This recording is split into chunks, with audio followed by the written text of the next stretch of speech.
Hello. Hello. Hello, everybody. Welcome. Welcome to the greatest show on earth, the Rima Show.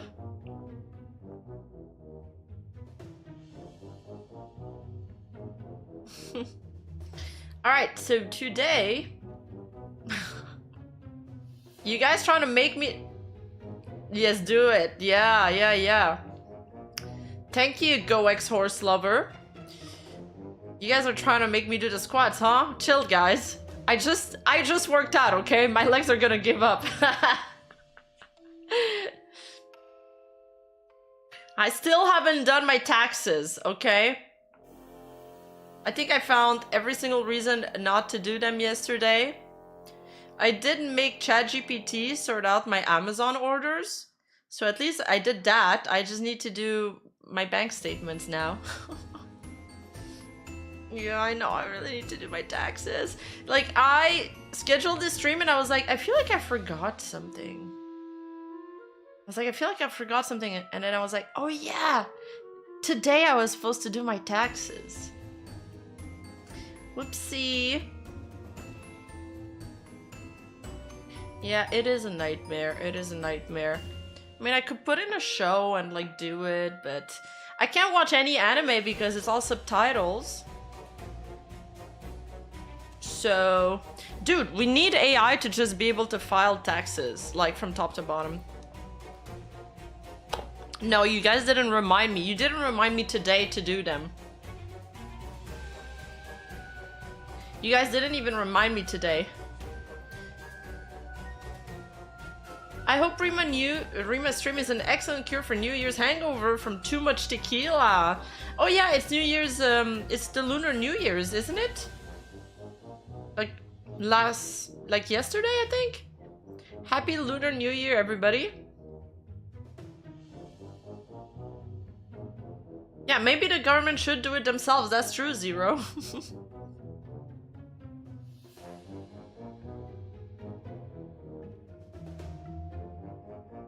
Just let the government tell us how much we're gonna pay. That's better.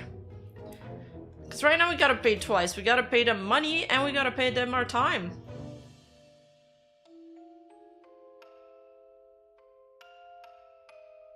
I'm gonna put some lip balm because... Man, anybody else like lips and skin so dry during winter? I have an air humidifier, but I'm always too lazy to put water back in it. We also need AI to put water back into the air humidifiers automatically, okay?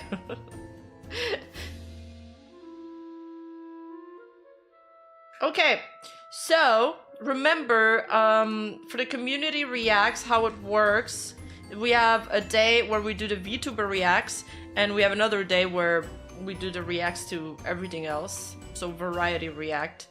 So to do that, join the Discord, discord.gg/Rima, and submit your stuff via the submission channel, and then people will upvote them, or go to the Rima subreddit, Rima Even Star subreddit, and submit your videos through there. I'll also react to some subreddit videos. I think it needs more love. Your lips are chapped right now? Go get some lip balm. You have time.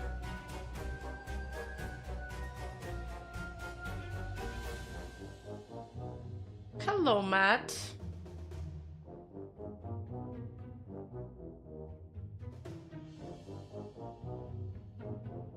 So, I'm gonna start right now. Just because, we have a lot to get through. And I kind of started late today because I was working earlier today and I also had my singing lesson after. So we're starting a little bit later than usual. So I'm gonna try to get in as much content as I can at least, so people are not like, she only reacted to 2 videos throughout the entire stream.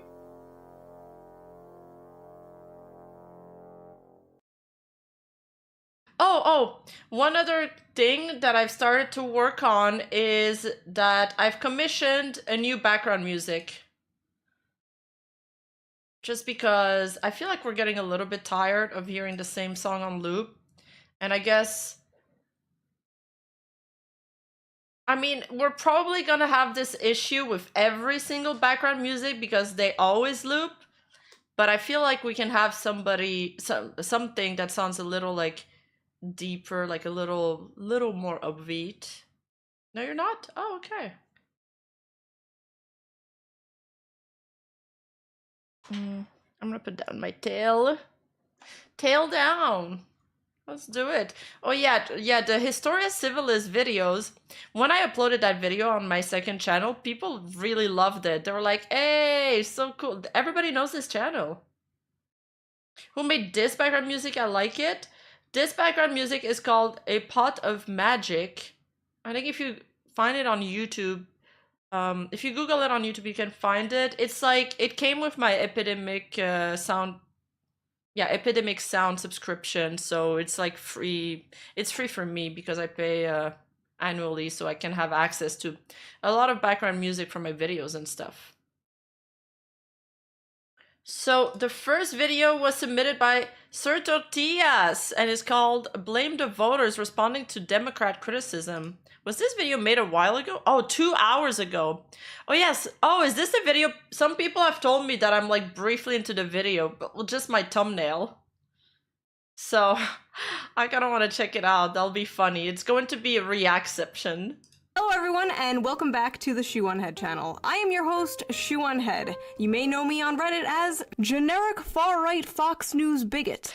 Or perhaps you know me as Commie Mommy. Oh, Kami. I thought she was saying like Kami, like Kamihamama. Like that Dragon Ball Z Zoomer slang. You people need help. Anyway, my last few videos about the election got a lot of attention, as well as brought a lot of new people to the channel. So everyone say hello to the new people. Please welcome the new people. Please be polite to them. Educate them on what to expect here. Just don't tell them about the contraption. But not all the attention I got from my election videos was good attention. So I've decided today I am going to respond to those critics. I figured it's been a while since I actually responded to a response that I've gotten on YouTube. It's very old school, very 2012 YouTube. All I need is a rant Sona and I'm set. So that is what we're going to do today. I'm going to respond to criticism, rationally and calmly.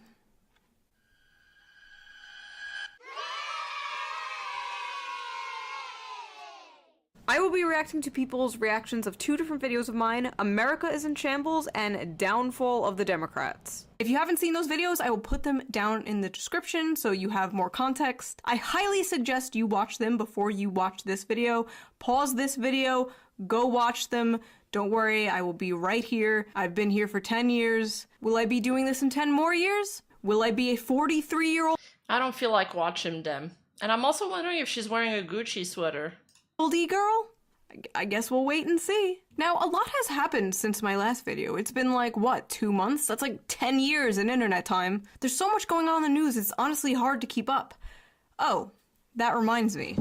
I have an app for that. Let's quickly get into today's sponsor, a sponsor I've been working with for many years now. Is it Ground News? Ground News. Ground News is a website and an app that gives readers an easy and transparent way to read the news from left, right, and center. Every story comes with a quick visual breakdown of political bias that helps you understand the full story and make sure you're getting both sides. I also have Ground News. One of my favorite features of Ground News is the blind spot feature. No, I knew, bro, it's not pre-watch. I knew it was gonna be Ground News. Dude, I can tell when the sponsor is coming now. I know too much. I know too much. News stories that have been covered by one side of the political spectrum and ignored by the other. For example, here is a story about how a Mississippi senator filed a contraception begins at erection bill that makes it, quote, unlawful for a person to discharge genetic material without the intent to fertilize an embryo. An anti-gooner bill. It's an anti-gooner bill. Right away, we can see that the story has been covered by 16 sources, 40% of it left-wing, only 17% of it right-wing. You could even see who owns these reporting outlets. Ground News also makes it really easy to compare headlines to see how political bias can affect framing. For example, this right-wing headline, President Donald Trump and Melania Trump's 20th wedding anniversary, see the photos. And this left-leaning headline frames the same story like this. President Trump's anniversary shout-out to Melania is loaded with red flags. This feature is so much fun. I am obsessed with it. I have been using Ground News since 2021, and it really helped me see how both sides frame stories so differently. I'm currently offering 40% off their Vantage plan, which is the one I use to access all their features. So go to ground.news/shoe, or use the QR code on screen here, or click the link in the video description down below and subscribe today. I highly suggest checking it out. They're one of my favorite sponsors to work with because I think what they're doing is extremely important, helping people approach the news in a more balanced way. So take advantage of this discount today, ground.news/shoe, or clicking the link down below. Thank you to Ground News for sponsoring this video, and thank you for not skipping the ad, as always. And now, let's get back to the video. So what has happened since my last video? Well, how does Biden that is crack? gone. He is out of office. He has somehow completed a 4-year term, which means, that's right, Dave Rubin has to retire. If Joe Biden completes a 4-year term, actually completes a 4-year term, I will retire. It also means, once again, Trump has been inaugurated. Shit, I feel like I'm gonna be missing a lot of context on like these American people because I don't know all of them. And this time, all our favorite characters were there. Elon Musk, Jeff Bezos' wife's tits, Mark Zuckerberg. Frankly, it's disgusting Wait, seeing Mark Zuckerberg was staring at her tits. billionaires so openly and brazenly support our government officials. They should be doing it behind the scenes like they've been doing for decades. Ladies and gentlemen, the elites have Bro, I don't get how people drink Monsters. I think it tastes disgusting. officially bent the knee. And it seems with the popular vote came the sudden and long overdue death of woke capitalism. Rest in piss. Although I never did get to try those gay Oreos. You don't know what you got till it's gone. The inauguration was a beautiful celebration for Republicans, full of joy and whimsy, and a complete humiliation ritual for the Democrats. Bye, Joe. Thanks for all the fucking nothing. Your legacy will be having dementia, aiding a genocide, and handing the country over to Donald Trump on a silver platter. Executive order after executive order, pardon after pardon, Trump got to work enacting his mandate on day one. But even as all this is happening... Bro, how does he stay so tan? Donald Trump, like... is it tanning lotion, or is it... or does he go to a tanning salon? You know? That's what I'm wondering. Trump seems to be on this bizarre side quest to Spray conquer tan. Canada and Greenland. But if we're gonna annex Canada... Spray tan is the new trend, apparently. Like, people don't really go to tanning salons because it's, like, bad for the skin, I guess.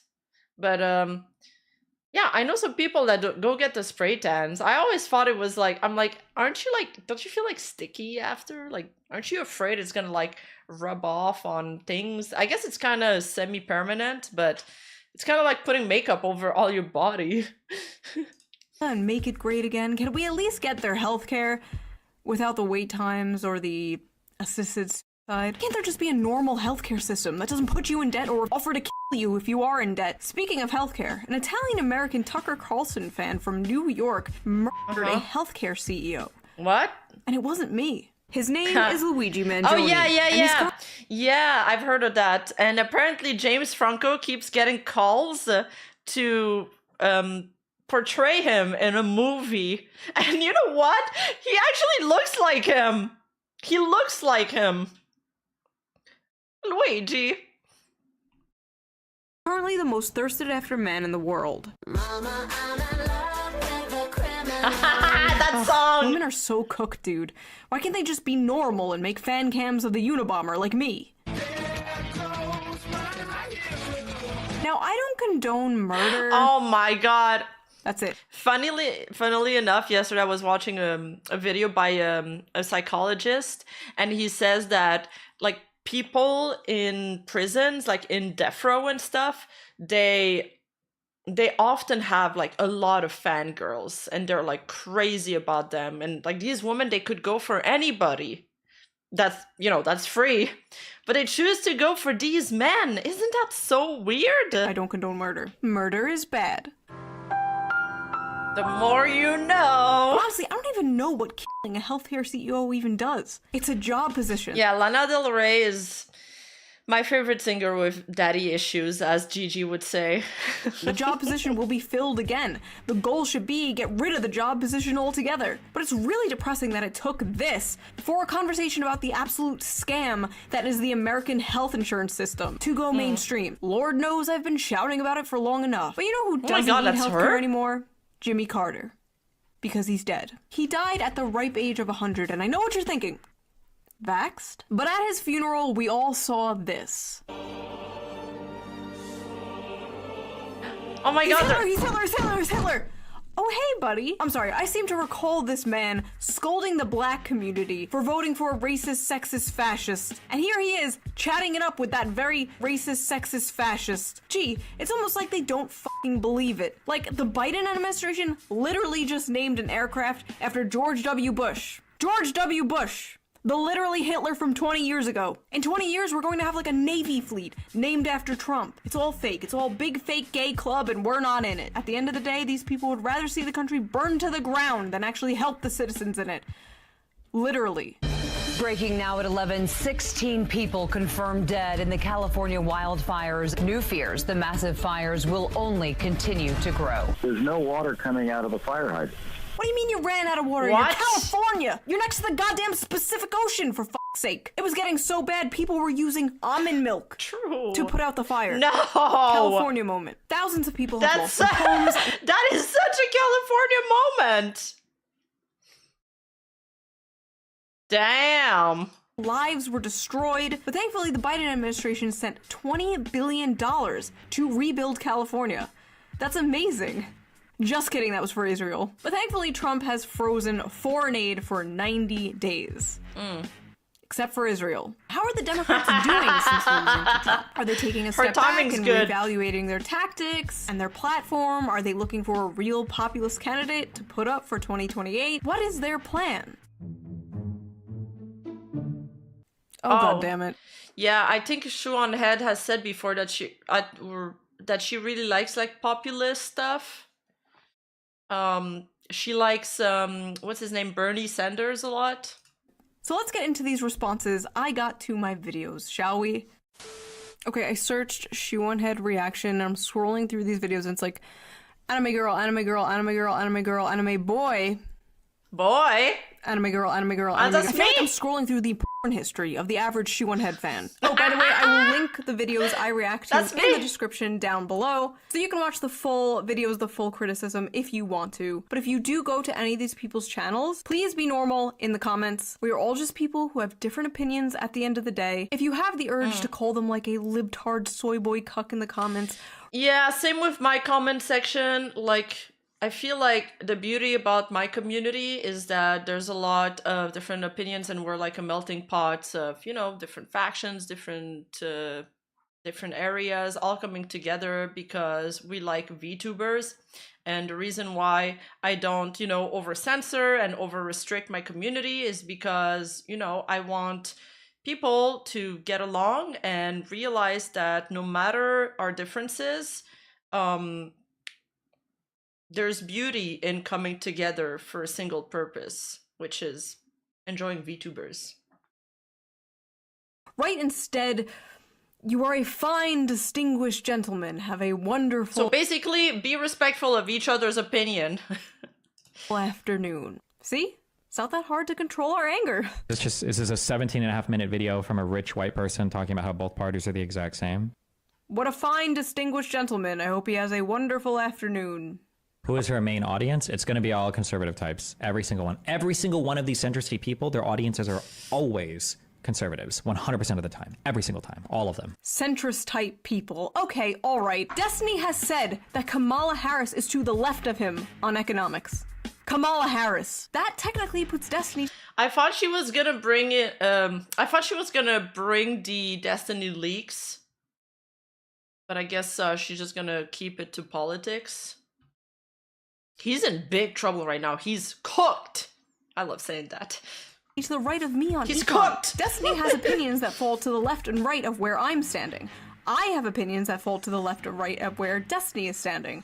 So, who is the centrist here? Or is centrism when you're a YouTuber who makes fun of both sides? And yeah, sure, sorry lefties and liberals and Democrats in my audience, you don't exist. You're all Republicans now. Take your complimentary Trump hat and liberal tears mug. Also, as a left-wing YouTuber, shouldn't having right-wingers in your audience kind of like be the goal? Who are you making content for if not? Do you just want to preach to a choir? If you want to watch someone who agrees with you 100%, just talk to a fucking mirror. I don't understand this criticism. I like that there are people with diverse opinions in my audience. It's so freeing. I'm not audience captured. I can say I want to bring back Ronald Reagan from the dead so I can kill him with my bare hands, and the right-wingers in my audience would just be like, haha, she's so funny. Haha, it's nice we can listen to alternative viewpoints. I can fix her. Frankly, I know for a fact a lot of left-wing channels would kill for the audience demographic I have. Are you kidding me? How do we reach young men on the right? How do we get young men to listen to us? Skill issue. It's hard for me to know, bro. I honestly can't tell with a lot of these people. I wish I could just get them in a room and get them like shit-faced and we could just like have a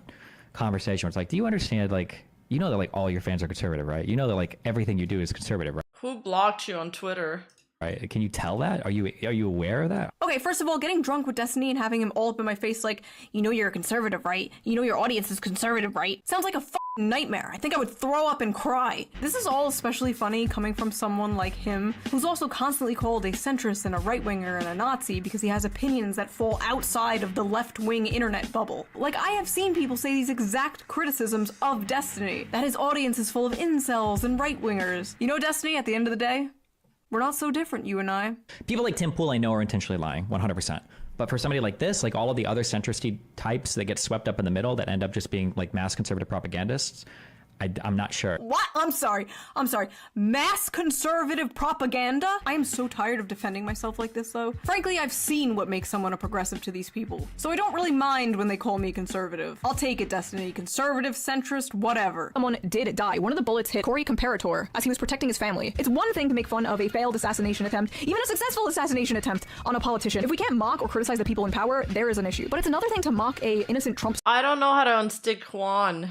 He's stuck to my hair, like, yeah, wherever I drop him, he's just gonna be pinned there, though.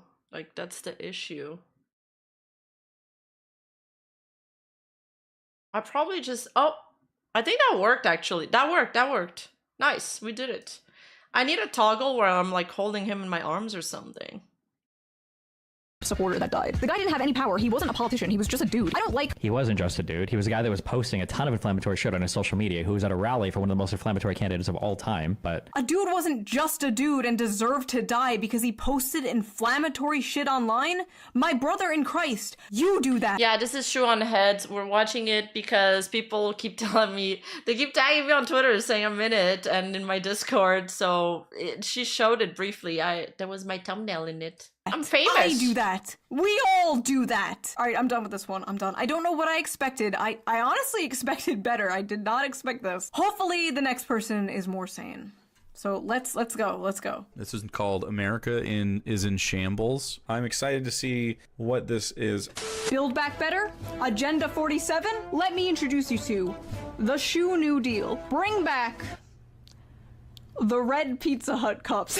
What? What is this video? Is this just, are we just gonna be like, America's in shambles and we're just gonna, haha, I'm a shit poster, I don't care because nothing affects me? Right, like it's just like disaffected memes or something? This is what we're doing? I love how he's so confused wrong about the with that? concept of an opening skit. I don't understand. Where's the 500 paragraphs of text? I've been very busy, as some of you know now, and as some of you guessed. I have recently had a baby, and as it turns Whoa! out, that takes up a lot of your time. And it.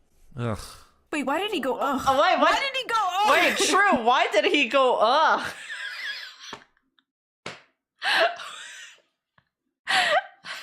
Dude, that's what I'm telling you, her joke timings are funny. Nearly 40-ass-year-old man. He Come hates on, Jake. babies. TikTok. Time to Wait, he hates babies? Based? settle down and have some children. Those sperms are drying up. Oh yeah, he's winning. I shit. Oh yeah, he's winning. Cope? Bullet just grazed his ear because he turned at the last second to look at some immigration chart. Being racist literally saved his life. Oh my god. He's biting his nails like a 14-year-old child. I don't get people who bite their nails. I've never ever had that urge. I don't get it. There's a lesson in that. There's a lesson in being racist. Cool, dude. Like, she lampshades that's just a joke. Wink, wink. And then, like, the dumbass f***ing Zoomer Coomer that's in her comments down here does not think she's joking. Thinks she's dog whistling, which she is, and is totally like, yeah, I love being racist. Being racist is good and makes me survive bullets or some shit now. Oh no, I'm going to influence vulnerable Zoomers into believing racism makes them bulletproof. What are you saying, bro? The dog whistles. The dog whistles. Call a fucking joke. There's no dog whistle. There's no mask. It's a joke. It's a joke. You're currently 2 months on no nail biting. Good job, dude. I had a reply lined up for him, but I don't remember it. But he's attacking her personality a lot. It's like, or her audience, which is kind of lame. You know, she's a woman. She must have coomers in her audience. They do that with VTubers a lot, too. About racism, yes! Somehow knew that roof would be unguarded, laid down and aimed a rifle at the former president without being noticed. This was insane incompetence, or they let it happen. Oh my god, and now she's doing conspiracy theories? She watches Fox News now all the time. You can see it. I'm leaning more towards the former because if you look at our bridges and airplanes, America's in shambles. First of all, why the fuck would I watch Fox News? Tucker Carlson isn't on there anymore. Also, I love how he paused before I finished my sentence. Said a thing he thought epically owned me, then unpaused and I continued and said the opposite of what he thought I would say. Tucker Carlson is an asshole, but there's something about his intonation when he speaks that makes him kind of iconic.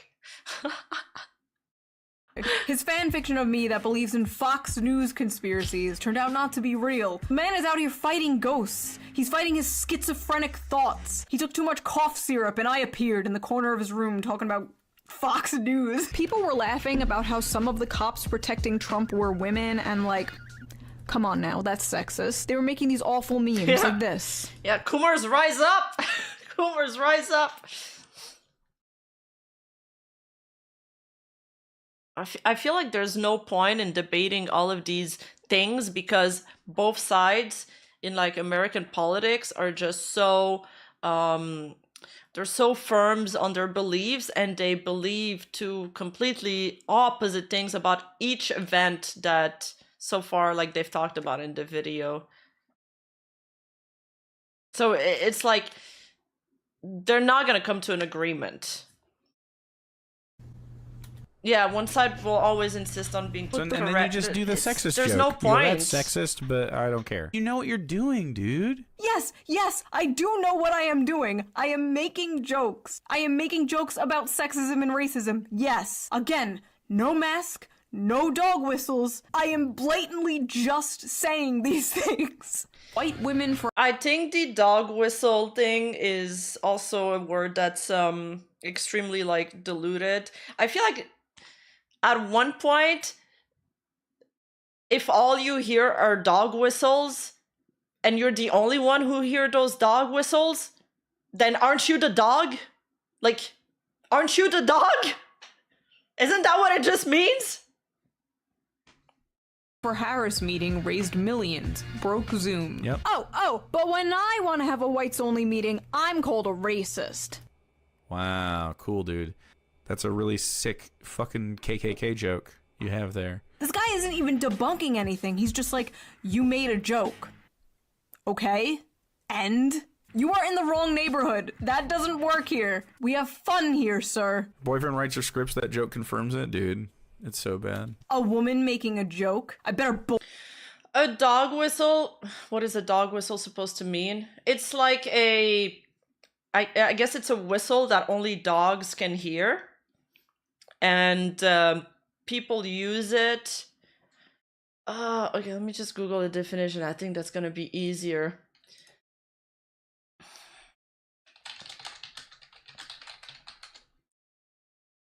Basically, people use it when somebody says that, oh, let's say this guy is saying she's using a dog whistle. It's kind of like... whistle is a reference to Pavlov's experiment.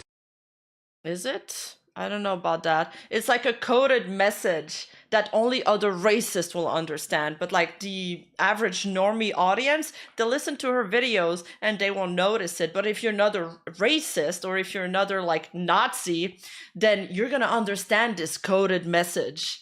It's like, it's kind of like tinfoil theory. I don't know. That's what I'm saying. It's like, if you're the only one who's hearing the whistles, doesn't it prove that you're the dog? Actually, you're the racist. Boyfriend wrote that. Wow, sexist much?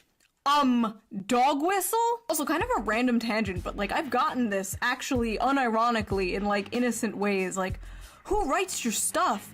Give props to your editor. I write my own stuff. I edit my own stuff. I've been doing it for 10 years. I still use iMovie to edit. I do have an assistant who helps me get sponsorships and edits the sponsor segments. But if I could hire anyone to do anything, it would be to be the person in front of the camera. That is my least favorite part. I love writing, I love editing. I hate this. Maybe I'll just pull a Daily Wire one day and do a little switcheroo and replace myself with someone else. I'll just tell Moist Critical to shave his beard. None of you will know the difference. Basically, if I could be a VTuber, I would. And I'd give myself pink hair and big anime titties. Based.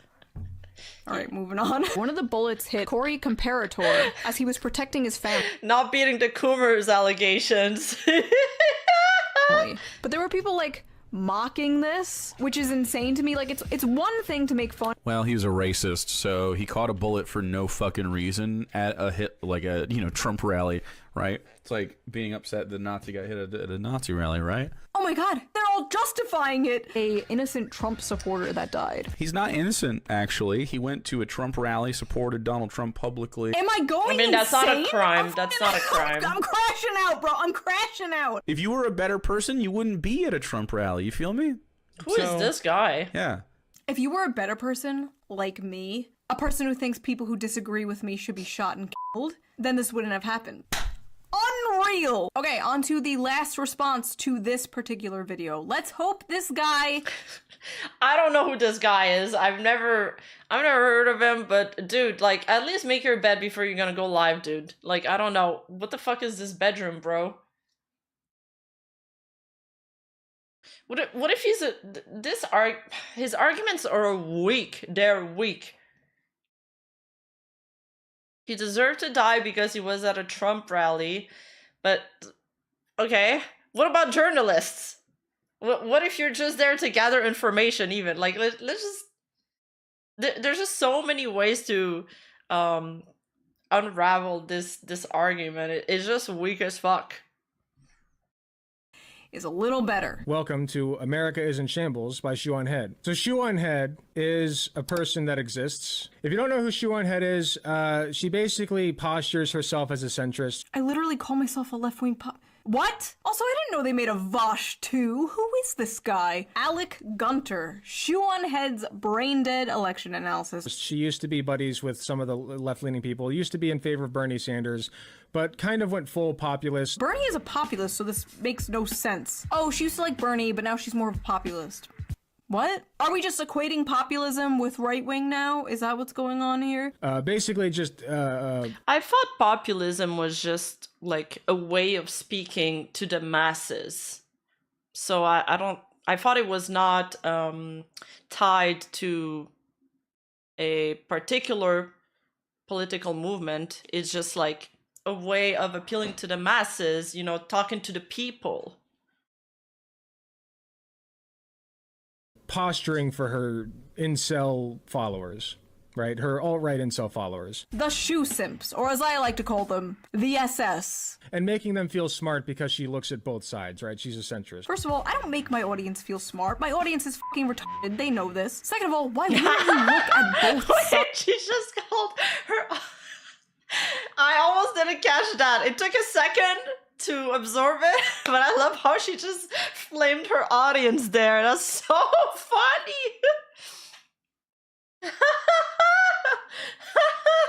I love that. They know this. I mean, I get some of the criticism that she's getting, but I think they're going at it like way too hard. Like, I get the fact that, you know, oh, she's saying she's left wing and she's a centrist, but she's made like 4 videos only shitting on the left and posturing herself like, so I get that criticism, but what they're doing, they're going too far.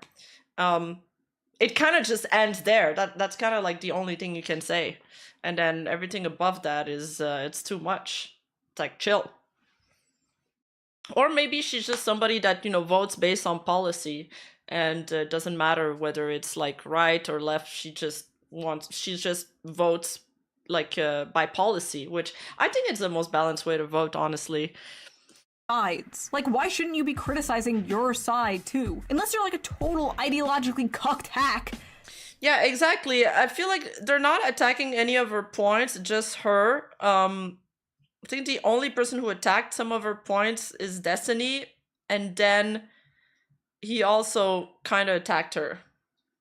You're not that. Right, Alec? Right? Here's Juan Head.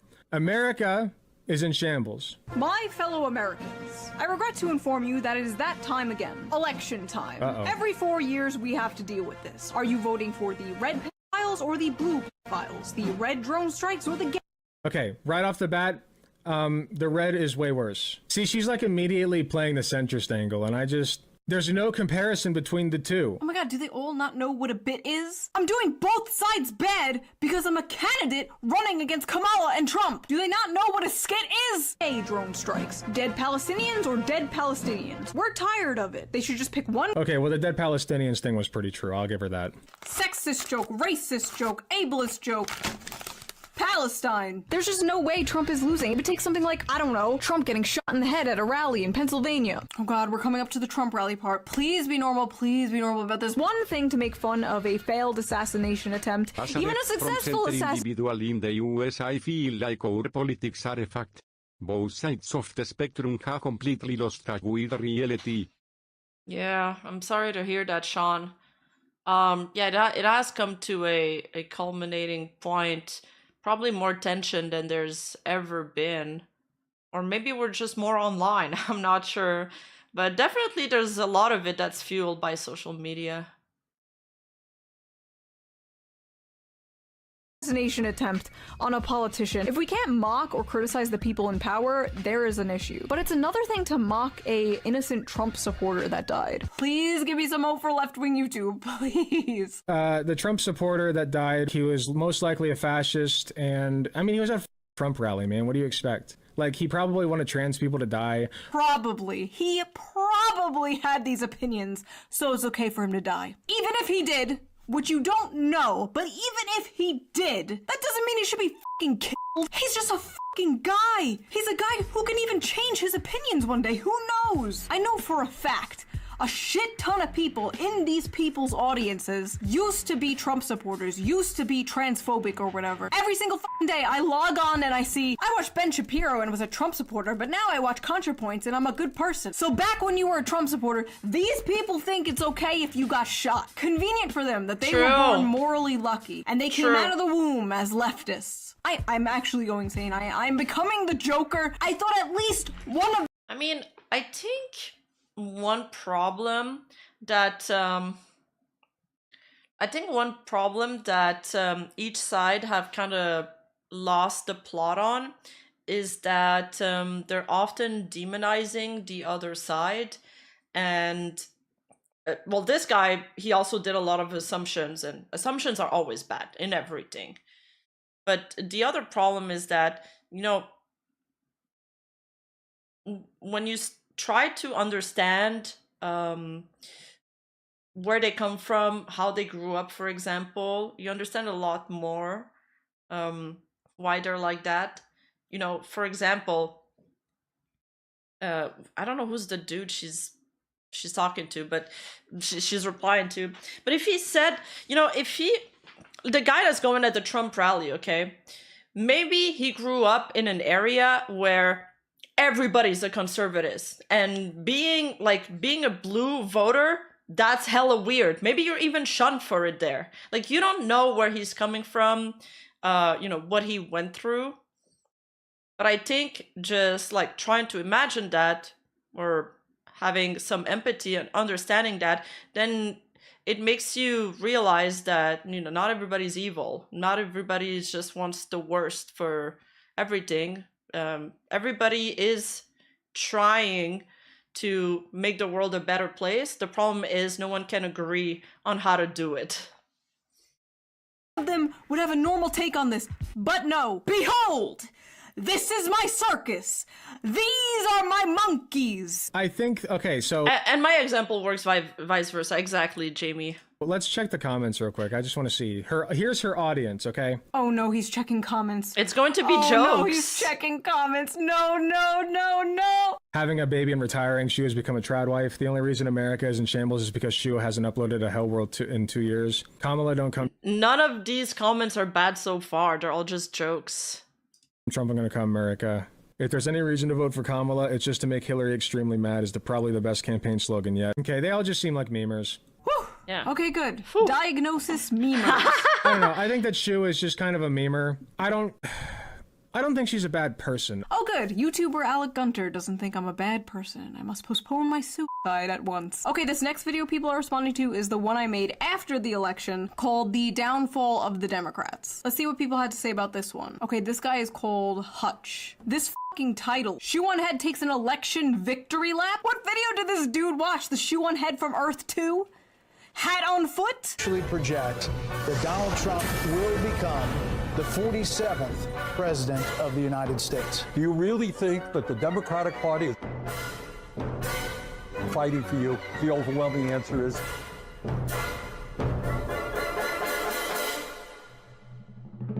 no.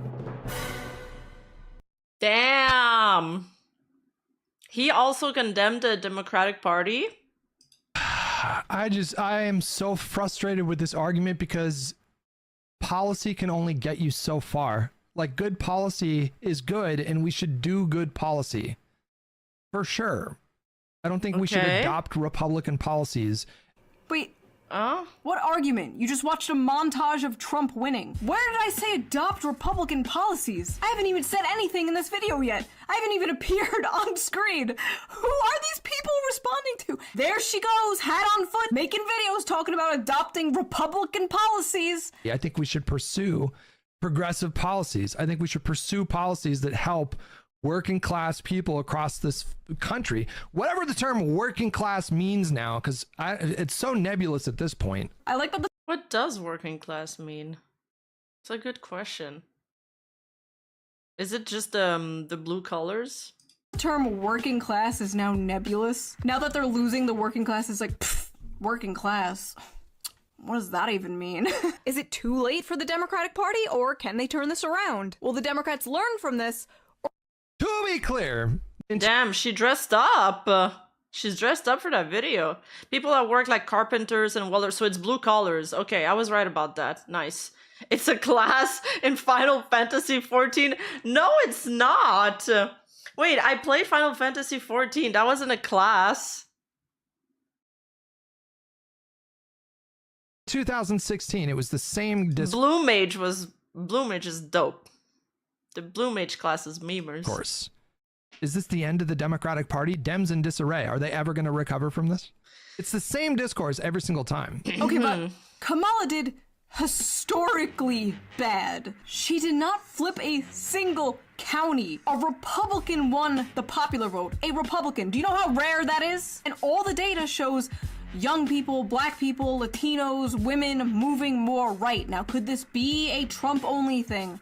Sure. And as I said in my video, there could be a pendulum swing and we'll get like another Obama after Trump, or the Democrats wake up and actually run a good populist candidate. I don't rule this out, but to pretend this wasn't a particularly bad loss is just straight up delusional. From blaming the American people to blaming Joe Rogan, the Democrats and the media are having a hard time coping with their loss, and this logic that you can't blame voters for the outcome of elections. You just finished that Juan Head video and got recommended to your stream. Nice. Funneling people from her video to my stream. Working class is a socioeconomic group consisting of people who are employed in manual or industrial work. Yeah. Isn't that class getting smaller and the white colors are like too many now? Is insane to me. There's no responsibility on the voters, like none whatsoever. Who else am I supposed to? You blame your party that lost. You blame your candidate. Why were the American people more willing to vote for the guy who did January 6th over your candidate full of hope and joy and rainbows and unicorns or whatever? Is it because the voters are just all stupid idiots? Or is there something a little less simple that you just want to avoid talking about? Taking a step back and looking in the mirror is gonna do you real good. Democrats don't have a messaging problem. America has a racism problem. Kamala ran a flawless campaign in 100 days, and I refuse to let y'all gaslight me into believing anything other than that. Did she just put up 2 random Twitter users? Do we know who those people are? Who were those people? I don't even know who those. I'm pretty sure they were just random people. Random Twitter users whose posts went viral, yes. It's a small sample of the discourse happening amongst the people, which is pretty important to show. I know the concept of listening to average everyday people is completely foreign to you, but it is important to show what people are saying about their country's election, not just what politicians and the media are saying. The Democratic Party, we have to contend with progressives that are constantly shitting on the Democratic Party for not being socialist enough. And we have to contend with MAGA, who are constantly shitting on the Democratic Party for, eating children and worshiping Satan. And then you got the weirdos who believe both those things. For people like Shoe on Head, it's like, okay, it's easy, man. You just don't be woke, don't be feminist, don't root for like black lesbians in Disney shows. And then just do socialist policies. All right, back up. I am not delusional. I do not want to implement socialist policies in America because, first of all, I do not trust America to do those correctly. I'm talking about basic, normal, social democratic policies like Norway and Denmark have. Universal paid family leave, universal health care, at least a public option, better transportation like a high-speed rail, better protection for workers, higher wages, blah. Yeah, I mean, I feel like all of these things sound good. Isn't that... Yeah. Blah, blah. And yes, no woke shit. Do you know how popular a platform like that would be? You get a candidate up there like that, you're winning all 50 states. So, I mean, I would love to hear what she suggests besides just like elect Bernie Sanders. Put up a good politician. That is what I'm saying. That's all I'm saying. Someone who actually cares about the working class. Not Bernie Sanders. He's like 100 years old. Someone like Bernie Sanders, sure. Bernie Sanders with more of a spine. Combine Trump and Bernie Sanders. I am committing voter fraud and voting for that man 300 times. I am storming the Capitol for Donald Sanders. Yeah, Denmark mentioned. It's funnily enough, I had like a very a very similar debate like that with one of my friends, and Norway and Denmark were also mentioned. I mean, Canada has some things like that. We also are building a high-speed rail train or some shit. Not that I take public transports. After this, the Democrats are gonna move right in the dumbest ways. They're gonna become like the new neocons, but gay. I think they will too. And one of the reasons why they're gonna do that is because they know people like you are not a reliable voter. You're not. You are correct. I am not a reliable voter. I will not vote blue no matter who. And guess what? Most of the country is like me. Does that scare you? Good. Me not being a reliable voter is not an excuse for Democrats to not listen to voters like me. If anything, it's the complete opposite. They should be trying to get the votes from people like me. Politicians and parties are not owed your vote. They have to earn it. They have to work for it. And many people thought the Democrats did not work for it. In fact, I don't even think they wanted to win, but that's a whole nother can of worms I don't want to open right now. Large factions of the left condescendingly believe... I think my own country, Denmark, has the best way of running the country in existence right now, but that's thanks to us being incredibly small that we're able to function. It's a good point.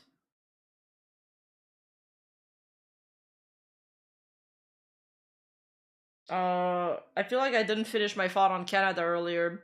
I said we have some of these, but right now some of our systems are incredibly burdened. So we're running into some issues.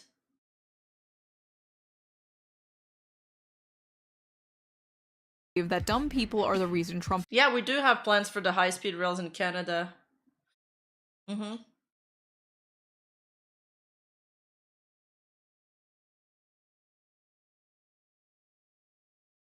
won in 2016 and won again in 2024. And that page. Well, I mean, you know, yeah.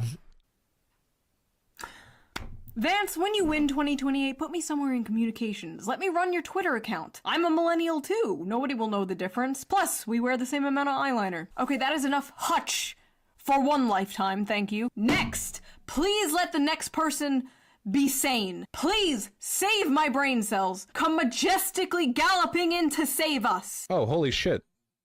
I know this lady. I take back the galloping part. Can I be real with you guys? People are gonna hate me for this one. I stand by the criticisms that I've made of Shoe on Head, but I will say this. If Shoe had been a respected voice... Not Vosh. Juan, hide! In the Democrat consultancy circles, Kamala might not have lost. I have criticized her so many times for the populist brain rot, but oh boy, if anyone could use populist brain rot driven right into their skulls right now, it would be the Democrats. 28 minutes, and we have 25 minutes to... Oh, people don't like the populist stuff? Like, it gets criticized? I wasn't aware of that. Stream ends. And I have 3 donos. I don't know about that. I thought everybody liked the populist narratives. That one, Chief. There's... I also think Vosh is extremely funny. He has... I think he's serious... Like, he gets... I don't know if he's memeing sometimes. I can't tell. I can't fucking tell. I've seen some screenshots of the stuff he types, and it's batshit insane. There's probably stuff in here that I maybe can watch in the future. Wait, he doesn't even watch the video? Watch the video, coward! This is an official call to the shoe simps. Yeah, exactly. He would be a good shit poster if he wasn't a political content creator. True. The SS! We attack at dawn! Go tell Vosh to watch the video! This is bullshit! I was clickbaited! On to the next guy. Okay, this guy is called Uninformed Leftist. Let's see if he lives up to his name. So let's get into this. Juan had made another video. It's called The Downfall of the Democrats. Oh, big congratulations to Tim Walz on being the first white male DEI hire. It didn't f***ing work. The DNC... Okay, so Tim Walz is not the first white male DEI hire. Joe Biden's been a white male DEI hire. George Bush is. Mitt Romney was. Every single f***ing president has been a white male DEI hire. Both the Democrats and the Republicans realized that... Yeah, Vosh got caught with a folder full of like Matsuri hentai, and he's like really criticized lollies before, and when people called him out for his hypocrisy, he kind of just said, oh, I thought it was a short stack goblin, not a lolly. America is a white and there was a lot of horse brawn. Country, yes thus we must run white people. So saying that Tim Walz is the first DEI hire is a little bit telling. And what is it telling? A joke. It's telling a joke. Well, it's telling that Shoe on Head, like the topic of race and gender is very on the front of her mind. What? Now listen, do I think it's true that Kamala Harris lost because she's black and she's a woman? Please say no, please say no, please say no. Honestly, yes, I do. Obama is black and did phenomenally. Hillary is a woman and won the popular vote. I hate this delusion and this cope that Kamala lost because she's a black... Hillary won the popular vote? I thought nobody liked her. Sometimes I'm afraid Hillary is not even human. I feel like her skin is just a mask and an alien's gonna come out of it. Woman. No. If she was a white man, would she have maybe won a little more votes? Sure, I'm not denying the existence of racist misogynists. I'm looking at one right now. But enough votes that she would win? Absolutely not. A district that's 97% Latino went 75 percentage points for Donald Trump. Why? Misogyny. It's on the border. It's the border misogyny. crisis is on their doorstep. And they were begging people to care about it for years. Oh no, why do they keep showing this, what is it, this show? The View, they always have the cringiest topics. I've seen clips of them so much, they always get roasted. Oh, I don't want to listen to them again. There's a lot of misogynistic Latino men. Like there's a lot of misogynistic men in general, but Latino men, like they're fairly Christian, they're fairly conservative, and misogyny goes hand in hand with those two. So Latino men are misogynists? Yeah? Is that why the f***ing president of Mexico is a woman and has like an 80% approval rating? Maybe Kamala Harris just f***ing sucks. You ever consider that? Maybe going, nothing's gonna change when I'm president, f***ing sucks. After the election, a YouTuber I am subscribed to uploaded a video called How the Right is Winning Young Men. Ugh, I have such mixed feelings about this. I do. Unpopular though it is on the left to like give grace to the male loneliness epidemic. I have mixed feelings about it. I'm picking my words carefully so the leftists don't murder me. Like, don't rake me over the coals for this, but I think that I understand. Oh, I have to pick my words carefully so my own movement doesn't attack me for caring about men's issues. You see the issue? Head, again, doesn't really offer any analysis. She makes a joke. So essentially, what is her joke? Her joke is that the guy's gay. What? What? Oh, we're streaming from Earth 2 again. Here comes Hat on Foot hating the gays again. What? Where did he get that from? Where did he get that from? And the joke was not about him being That was gay. funny. There wasn't even a joke. My point was that he's nervous to talk about men's issues in fear of the left attacking him, and it shouldn't be that way. That's pretty gross from Head. Do I need to spell that out for you? She does this whole like gay impression. Gay impression? That's literally what he fucking sounded like. These people have like terminal identity politics brain. All right, let's just read a few comments. Oh no, not again. I swear to God, if you guys embarrass me in front of Hassan 2 here, I will turn this video around and we are going home. Head dropping the hard truth bombs as usual. Bro, at least Bernie Sanders got to say a big I told you so. Okay, that's kind of, I don't know, it gives me a little bit of hope. Democrats forgot they had to be likable. Okay, that's kind of true. You can't hide your monster addiction by putting it on Y class, June. Okay, that's a good point. They will learn nothing and blame everyone. Yeah, unfortunately, that's true. Okay, he's just agreeing with all the comments. He's agreeing with all the comments. You see, well, that's the thing, though. It's people, they think they're on opposite sides, but then they realize they have some things in common. And then they're like, oh, okay. Maybe I can get along with you. I love that they keep doing this. I love that they keep checking the comments, expecting some like terrible shit, and it's just like pee poo poo 69 going epic video, mommy. Okay, so that was terrible. Next. Hi, my name's Anthony Jones. I like to talk about politics and the culture war in the UK and America. Today I'm going to react to Head's most recent video, Downfall of the Democrats, the truth about the 2024 election. Aw, this guy looks like a wizard. He's like a jolly little garden gnome. I don't even mean that in a mean way. He just looks whimsical, like he's gonna help me on a quest through some enchanted forest. Please be sane and normal, gnome bro. I am running out of hope. Yeah, Trump objectively is the representative of the working class. Oh my god, he's got an Traditionally, accent. it was Latino. Is he British or is he Danish? Essentially, why she failed to appeal to voters. Stream dead? Why is the stream dead?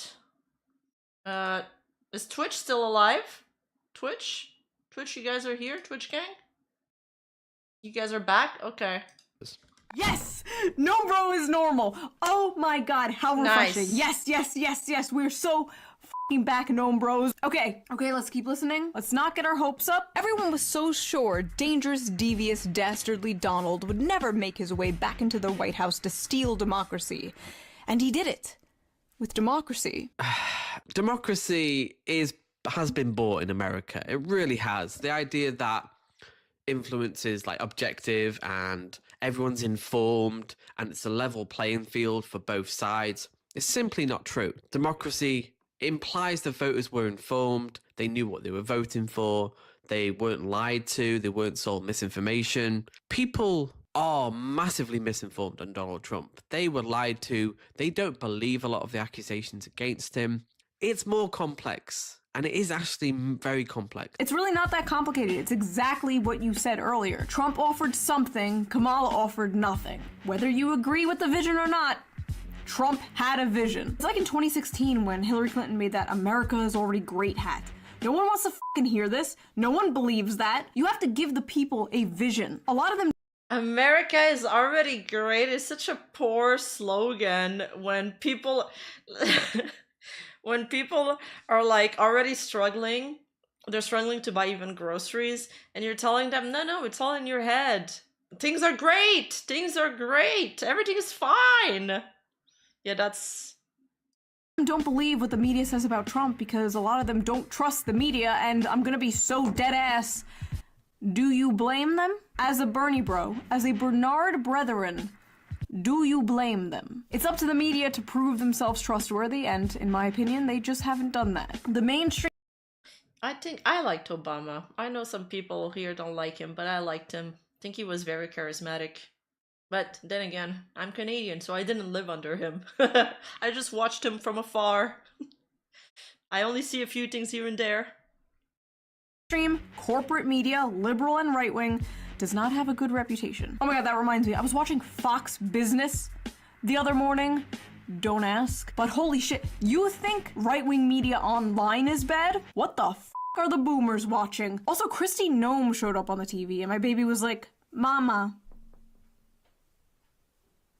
Really, bro? Okay. No last way! one. I'm ready. Let's go. This guy is called Dima the Show. Okay, Dima, what do you have for us? I don't know what to predict here. I've only seen 2 She-One Head videos, and I follow her on Twitter. She hasn't been very active on Twitter recently. I don't know she why. hasn't. I think she got married and... Ushi Oni Lover, thank you for the Twitch sub. Thank you. had a kid. But either way, from what I remember of her Twitter, it was fairly progressive. Some little, tidbits of, radical centrist reactionary stuff a little bit here and there. I like how just nobody understands me. America is so terminally left-right brained, dude. You can talk about how you want workplace democracy all day, but if you also say something like, I think we should make it harder for children to access porn or something, people are like, oh, I don't know, she's some kind of centrist? What? Anyway, I got a lot of comments on my last video like, wait, you're left-wing and you hate the Democrats? Yeah, man. Okay, so is she coming out as left-wing? Just do it. Yeah, man, that's a pretty common thing. If you were shocked that I'm radical centrism is an oxymoron, yeah. Left-wing, maybe that's a sign you need to take a step back and evaluate some of the preconceived stereotypes you have of people. Not all of us are crazy blue-haired socialists, no. Some of us are crazy brown-haired socialists. But for those of Hey, yo! Ugh, why is he soying out? I hate this. I'm never gonna call myself a socialist again. For someone like her with such a diverse audience, who gets, millions and millions of views on her videos, someone like her with this much reach, with this much of an audience, and say, hey, look at me, I'm a left-wing socialist, I think is good for the cause. I don't want to be good for the cause. I'm a rebel. I'm not one of you. You don't love me. Sorry, I'm just burned by all the other videos. I'm like an abused cat lashing out at a new adoptive owner. He's out here handing me a treat like pss, pss, pss, pss, pss, and I'm like, let's relax. So, okay, fellas, she said she's a socialist. She said she's left-wing. Okay, I understood that she said that as a joke, that she's a socialist. He's like, yeah, hell yeah, she's a socialist. Am I not following this? Why do we hate her? That's such a weird thing to say. She's one of us. She agrees with us politically. Why do we hate her? That was funny. I don't know. That was Maybe funny. I'm a asshole. Kamala Harris being, a person of color, is that going to have an effect on some amount of people? Why do we hate her? Sure it will. Is that why she lost? Don't say it. Don't say it, please. I don't think so. Thank you. Oh my god, the bar is low. Young men did come out and support Trump, and apparently for the reasons I and many others predicted. We asked young men why they voted for Donald Trump. Here's what they said. What appealed to him about Donald Trump was that his campaign was not coming after us. He was highlighting the American people, which we are. It doesn't matter what color you are, what you may identify as. Since I wasn't excluded, I resonated with it. See? That is a dumb person. That is a fucking idiot. Okay. I'm doing the thing they do. I'm pausing before he finishes his sentence. Let's hear him out. When you tell a young white guy, hey, you're an oppressor, and because you're white, you have privileges that your black and Hispanic peers didn't have, and you're inherently at fault, or you're guilty for that, which is what a lot of the left wings or Democrats are saying. Yeah, I mean, you are, as a white person, you do have, you know, systemic privileges that people of color in this country don't have for a variety of reasons. That's just the truth. Alright, we're gonna disagree here. Now you will see why they hate me. The only privilege that exists is class privilege. Poor, working class, middle class white people, poor, working class, middle class black people have the same amount of privilege. None. A rich black person has more privilege than a white poor person. Telling a white college-age man who's struggling to pay off student loans, who can't afford a house, who can't find a job, that he's part of systemic racism and privileged? Good f***ing luck. We're not racist, we're not misogynistic. I mean, see, this is, again, I have to say, actually, we all kind of are racist, but that's boring, that's complex, that takes nuance, that takes time, and no one wants to fucking hear that shit. Of course that's not gonna fucking resonate. How do you make it resonate? I maybe you can make it fun. Make it fun? I don't get. Okay, I think I agree with her here. Like, I don't get this whole paying for the sins of your father. Isn't that a super like religious thinking? And isn't that like the opposite of what the Democrats are? Oh man, like you gotta, because somebody before you committed crimes, then what, you should have to pay for them now when you're like just somebody trying to survive in this world? Hey, white people! You're inherently racist! Yes, dude, it's the bloodline curse. True, exactly. But I don't think there's a way to, you know... the original sin is the word. Yeah, children shouldn't be guilty of the sins of their parents. Exactly. Like, it's not a debt that you should pass down. Of course, there is resentment, and I understand that, but I mean, it's like... Any white person who agree with those statements against white people are simply a race traitor. It's not a tip. Okay, I see, Juan, I see. Yeah, it's just... They're looking for somebody to blame, but the person to blame are not here anymore, so now they just blame, like, an innocent person instead, and then it creates even more hatred and even more resentment, because the innocent person is like, well, what the fuck? I didn't do anything. I'm just breathing. I don't know, maybe find actually hateful people to pin the blame on. Or... not pin the blame on, but find actually hateful people that do hateful stuff and criticize them for it in the present time, not in the past, not like retroactively. Put lipstick on the progressive messaging pig. Like, I don't know if we can win on messaging alone. Because it's not the messaging. It's not how you are selling the product. It's the product. These guys are being alienated from progressive messaging, not because it's complicated, but because it's stupid and regressive. Young men are tired of being told to pay for the sins of their great-grandfathers. Full stop. That's it. She's kind of saying what I'm saying. And people aren't just going, systemic racism exists. Like, yeah, maybe that's what you're doing. I don't think you're some kind of, like, woke SJW or whatever. But to pretend like that's the only thing people are doing, it's kind of a cope. You're in denial. Corporations were literally hiring Robin DiAngelo to give PowerPoint presentations to workers on how to be less white. This was a thing that happened. I remember Coca-Cola doing it specifically. Coca-Cola, which, By the way, the CEO of Coca-Cola is now openly praising Trump and like hanging out with him. Corpo moment. They really saw the popular Pero vote aquí and were acabo like, de llegar. La ignorancia me quema. Juan speaks Spanish so well. They're homos. God, I miss the 90s. I feel like we really had race relations down back then. I don't see color. That worked. That was great. Why did we get rid of that? After the election... No, people are get upset now when you say that. Apparently it's not a good thing to say. It's like insulting for some reason. I don't really get why. I just know that I watched Real Housewives of Beverly Hills. I know it's not the greatest source, but one of the girls said that, and then the other girl was like really upset at her for saying that. That's how I know this. One of the only politicians I've seen who is actively trying to understand why people voted the way that they did is AOC. When I met her, I whispered into her ear, "Take the pronouns out of your bio." And she did. Anyway, after the election, AOC found out that a ton of people voted for her down ballot, but also voted for Trump for president on the same ticket. Curious, she took to her Instagram to ask people why they did that. And these were some of their answers. I feel like Trump and you are both real. It's real simple. Trump and you care for the working class. Ugh.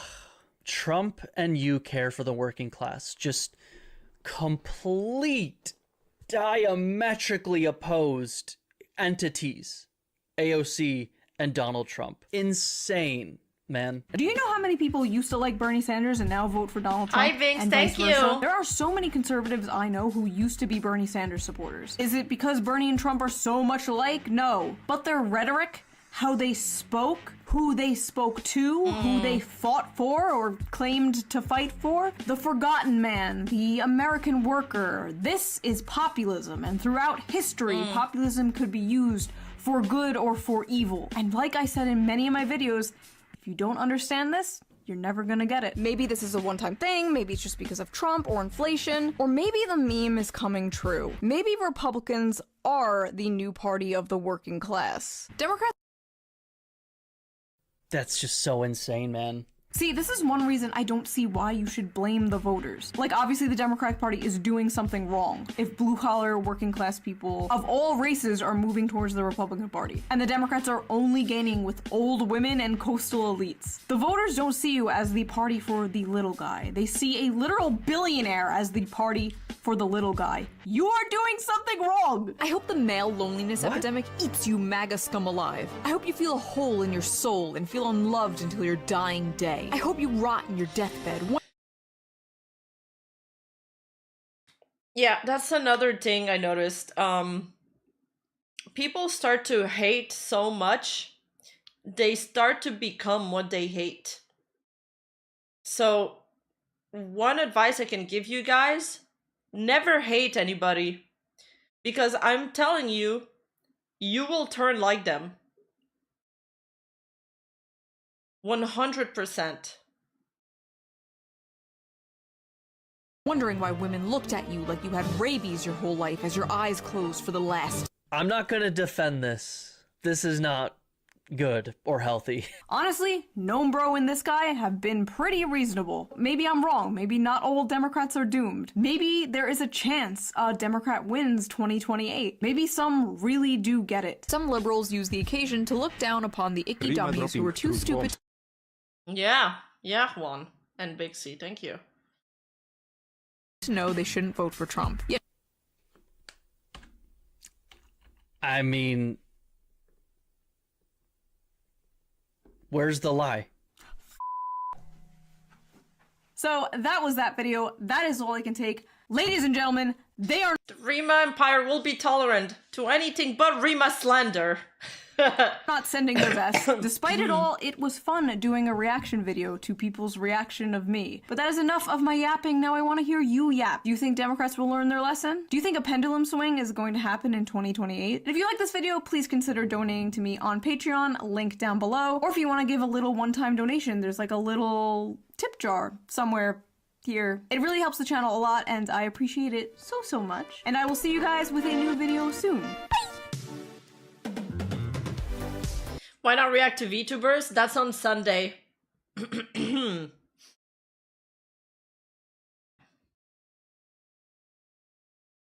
watched.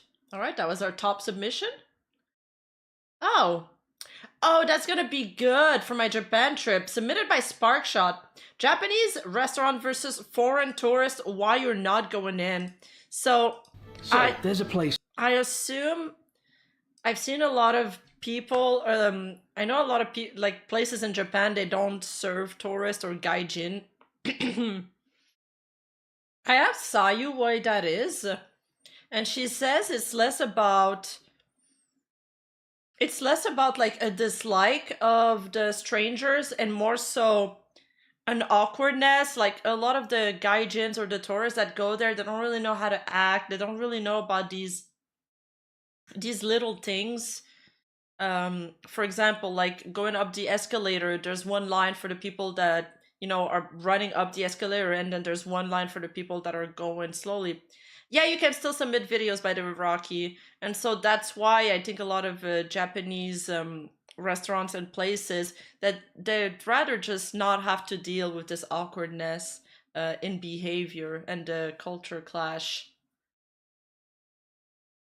Wait, no perfume allowed? Really?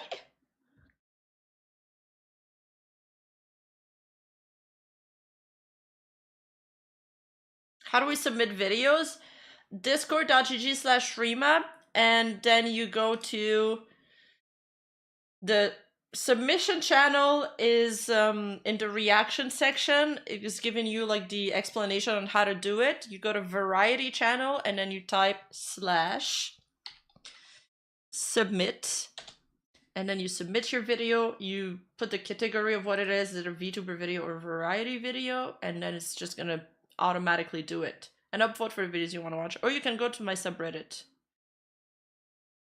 Wait, they don't like fragrance in restaurants?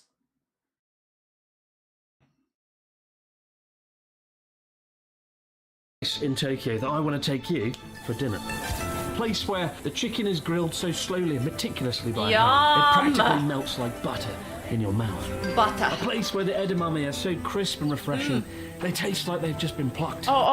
One of the things that I want to do in Japan is eat real wasabi, because apparently the wasabi that we have here is not real. It's like a fake one. Kind of like truth oil. That shit's always fake. Most of the time, it's not real truth they use. From the meadows of Kyoto. A place where the fresh fish is so delicately sliced, it glistens like stars in the night sky. Our wasabi is horseradish. Truffle. I said it in French. Truth. Where, oh wait, never mind. You can't go in there. Well, look, don't worry. I do know a good place around the back of the Sensoji Temple. I think it's called Burger King or something. Let's go there instead. Come on. Oh shit. So recently, a Tokyo restaurant enjoyed some viral success online after declaring only Japanese speakers can enter. Obviously a subtle difference from outright saying Japanese only. But call me Mr. Cynical, but it does seem like the owners found an ingenious loophole to basically ruling out most foreign customers. Now, I've always said if you're moving to Japan, for God's sake, learn the language. You'll find it deeply rewarding, and also as a matter of courtesy, I think it's only right you should learn. I'm so behind on my Japanese learning though. I'm trying to repeat what I hear in animes, okay? I only know desune and... Okay, I'm blanking. I swear I know more words than that. I know sugoi. It means wow. And I know kisama. That means bastard. I know desuwa. I know baka, but I don't think I'll use that to somebody in Japan. Maybe do a Japanese learning stream someday? But how do we do that? Like, is it just me doing Duolingo on stream, or is it something else?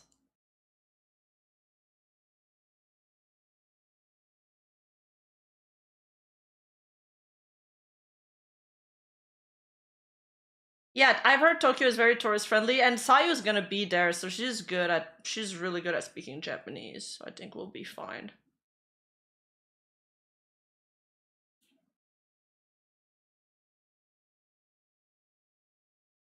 Watch no subtitles anime. But you know what's frustrating for me is that I learned my English watching English cartoons with French subtitles. And I learned so fast. Like, I was the best English speaker at my school.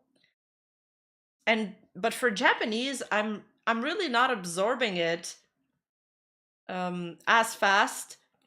And perhaps like I wasn't paying close enough attention. Now that I try to, like, when they say stuff, I try to repeat them out loud, or I try to pay more attention. I'm learning a bit more than in the past, like, 5 years of watching anime. But yeah, I'm wondering if it's the age factor. Like, when you're a kid, you just absorb things, like, much quickly.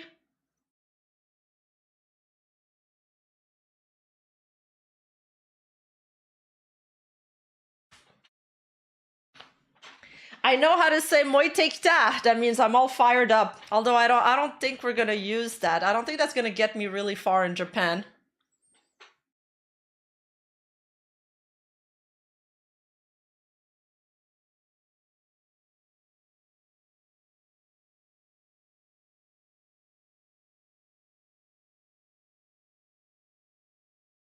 Formal and informal Japanese is confusing. Everybody says that Duolingo is horrible for Japanese. Oh, there's one that's like I interesting. can't even remember what I had for breakfast now in my 40s. Cara triste. I'm sorry, Jonathan. I'm sorry. I know, we're all getting pea-brained. Do you know how to ask where the bathroom is? No. Oh shit, what is the thank you so much in Japanese? Something gozaimasu, no?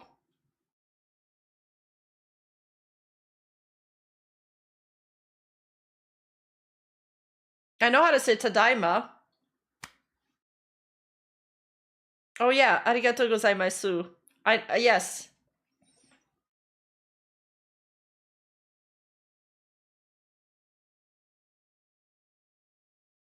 And that's about it. That's all my Japanese. I think misu is water. Duolingo taught me that. The language of the country you're moving to. But to come here on holiday for a couple of weeks, I think it's a bit too much to expect foreign tourists to Silent master U. the world's most... Yeah, I keep forgetting. I keep saying the U, like, but it's O in Japanese. Like the U are O. That's one thing I learned really early on. People kept making fun of me. And I still do it. complicated language for a few days stumbling around Tokyo. As a tourist in Japan, you pretty much need to know only 5 key phrases to get around, again, as a matter of courtesy, more than anything. And those phrases are... Konnichiwa. Oh, arigatou gozaimasu.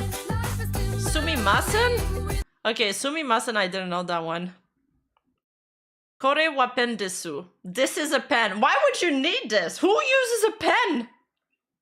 I recently bought pens because I wanted to start drawing on paper again, but I didn't have any pen at home. Why would you need to know that? Where's Burger King? There's no way I go to Burger King in Japan. Are you crazy? Baga kingu wa doko desu ka? Oh, that's how they say Burger King. Baga kingu? Sounds kind of cool. What I love about this rule is it even rules out people who have been studying Japanese for like 3 to 6 months. If we take a look at the menu, you need to know 3 writing systems to get around this, as well as complicated vocabulary involving fish. That's not something you're going to learn over a casual weekend.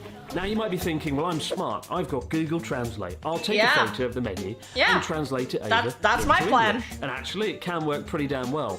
Right up until you find... They serve your burger with a coffee there? Not even a Coke?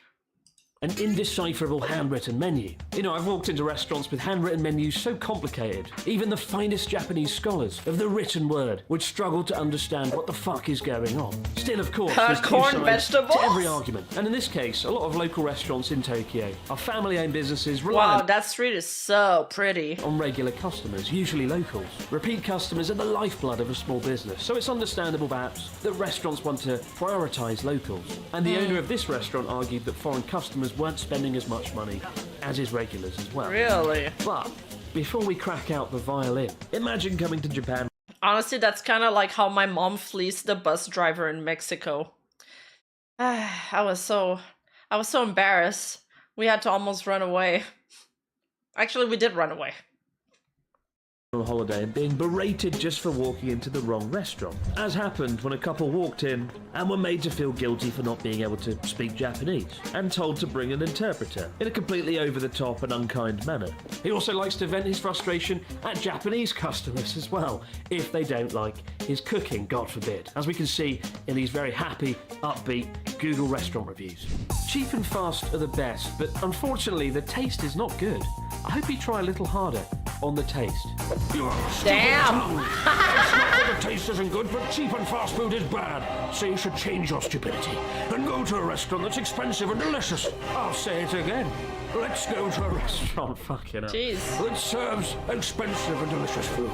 That stupid tongue, the worst kind of tongue that there is. It wasn't tasty. This is Usagi has already gone to Japan. Rima will be heading to Japan as Parrot. Parrot has never gone out of the country, so that's going to be his first trip ever. He's very excited. Nuzagi's already gone to Japan, so he actually knows a lot more than us, and he already wants to show us like a few places that he spotted last time. And I was like trying to look up places or like videos of places that people have done like on TikTok, like where to go out, and there was like this secret club.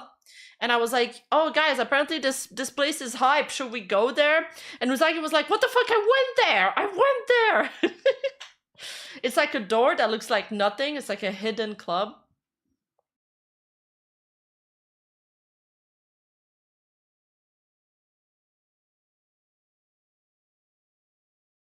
This is a restaurant that seems to be established with regular customers. Price per person, 2,000 to 3,000 yen. 49 likes. I'm glad I was able to write about the fantasies of the garbage scum. Fantasies of the garbage scum. I'm glad I was able to write about the fantasies of the garbage scum of a human who hasn't visited the store. Fantasies of the Garbage Scum, I love it. It's the Tolkien masterpiece I never knew I needed. And the final and perhaps most scathing review of all simply says, shopkeeper with a Paleolithic head. Why is that a review? Paleolithic head is like a shape of his head? Beer one. You've got to admit, Japanese reviewers are pretty damn savage. Yeah. Anyway, what if you desperately want to enter this prestigious restaurant and be served by a shopkeeper with a Paleolithic head? How much Japanese would you need to know? How long would it take? And where the like when we were looking at places, none of the places had 5-star reviews, and Sayu said it's because people are like really like if it's a 5-star place, it needs to be like the expectation for 5 stars are super high.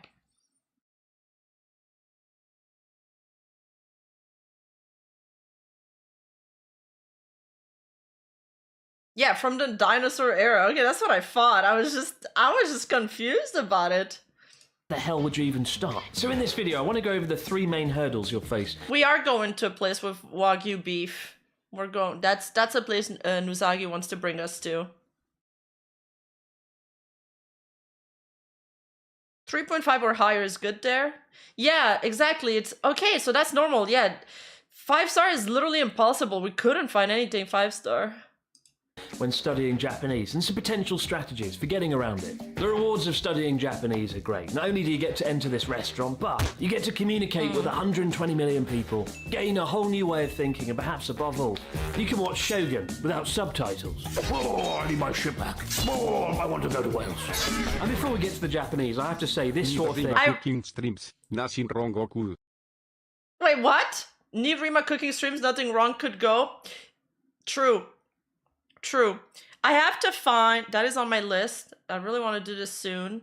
I've received the, no, you know what I need? I need those like Pippa had that, like a heater thing that I can put on my desk and stream from there. And I need to find, I bought the equipment to do a cooking stream like a long time ago and I can't fucking find where I put it. That's the other thing I need to do. is incredibly rare, you know. I don't want folks thinking that this is the norm, because in 12 years of living here, I can probably count on one hand the number of times I've walked into a restaurant and been made to sort of feel uncomfortable for not being Japanese. okay. The topic's especially prescient right now, as over-tourism is a very popular theme in the media. A couple of months ago, I discussed how Kyoto's geisha district of Gion unfortunately decided to ban tourists. What? No. No, but I really want to go to the geisha tourist. Sorry, not the geisha tourist. I want to go. I want to have a tea ritual served by a geisha, and then I want her to dance for me while I drink sake around the U table and all of that. I want all of this traditional stuff. I love geisha culture.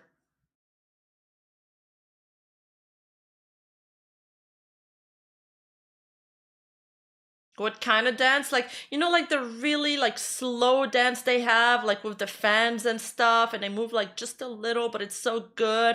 And then sometimes they play this string instrument that's like beautiful. I fucking love that. I love that.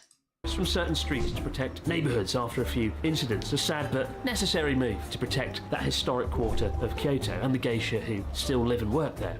Since then, though, every week there's been an onslaught of news stories about over-tourism, about this topic. Like a few weeks ago during Golden Week, one of the busiest weeks of the year, this laughable ANN news report did the rounds. Oh no, is it gonna be that busy when I go there?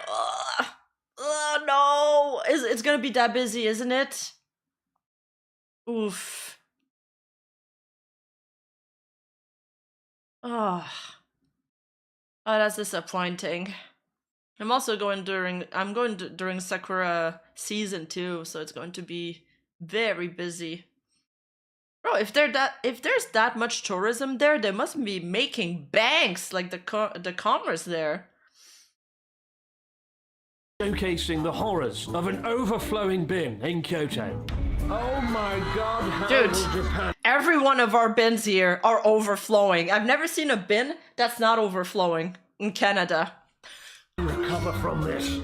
I mean, the other day I was walking through Asakusa at night doing some photography, probably about 10 p.m. And I watched a group of very drunken 20-year-old Japanese guys walking towards me, screaming, shouting, slamming half-drunk cans of Strong Zero into the pavement, terrorising pedestrians. And I thought, gosh, if only ANN News were here to cover this incident with their painstakingly objective news coverage. If a Strong Zero can falls in the forest and there's not a Japanese TV crew to film it, can we still blame the mess on foreign tourists? Yes, we can. Anyway, Kyoto itself benefits massively from tourism. In 2018 alone, it made $8.7 billion. And they would do well to invest the money in handling the very tourists they're profiting from by, I don't know, buying another bin. Should we buy another bin for $8.7 billion? Put another bin out on the busy week? Another bin on the busy week? No? Alright. Still, Kyoto is so last week anyway. Thanks to TikTok, there's a far more tantalising tourist hotspot doing the rounds right now. What is it? Tourists have been flocking to a footbridge and a Lawson at the base of Mount Fuji after some TikToks went viral, showcasing the view of Mount Fuji majestically floating in the sky over Lawson, with swarms of tourists descending upon the streets to get the shot, dashing across traffic and causing all what around is mayhem for the this? locals. Now, it might just be me, right? But I don't so much see I don't see the appeal in this place. I won't go there. a floating Mount Fuji over Lawson as Mount Fuji being fucking blocked by Lawson. This is a shit angle. I don't understand. Yeah, it is They a say shit angle. Beauty's in the eye of the beholder, but this is I love this bollocks. movie. I don't care. Makes a lot of points to think about. Oh yeah, is he great? I don't understand.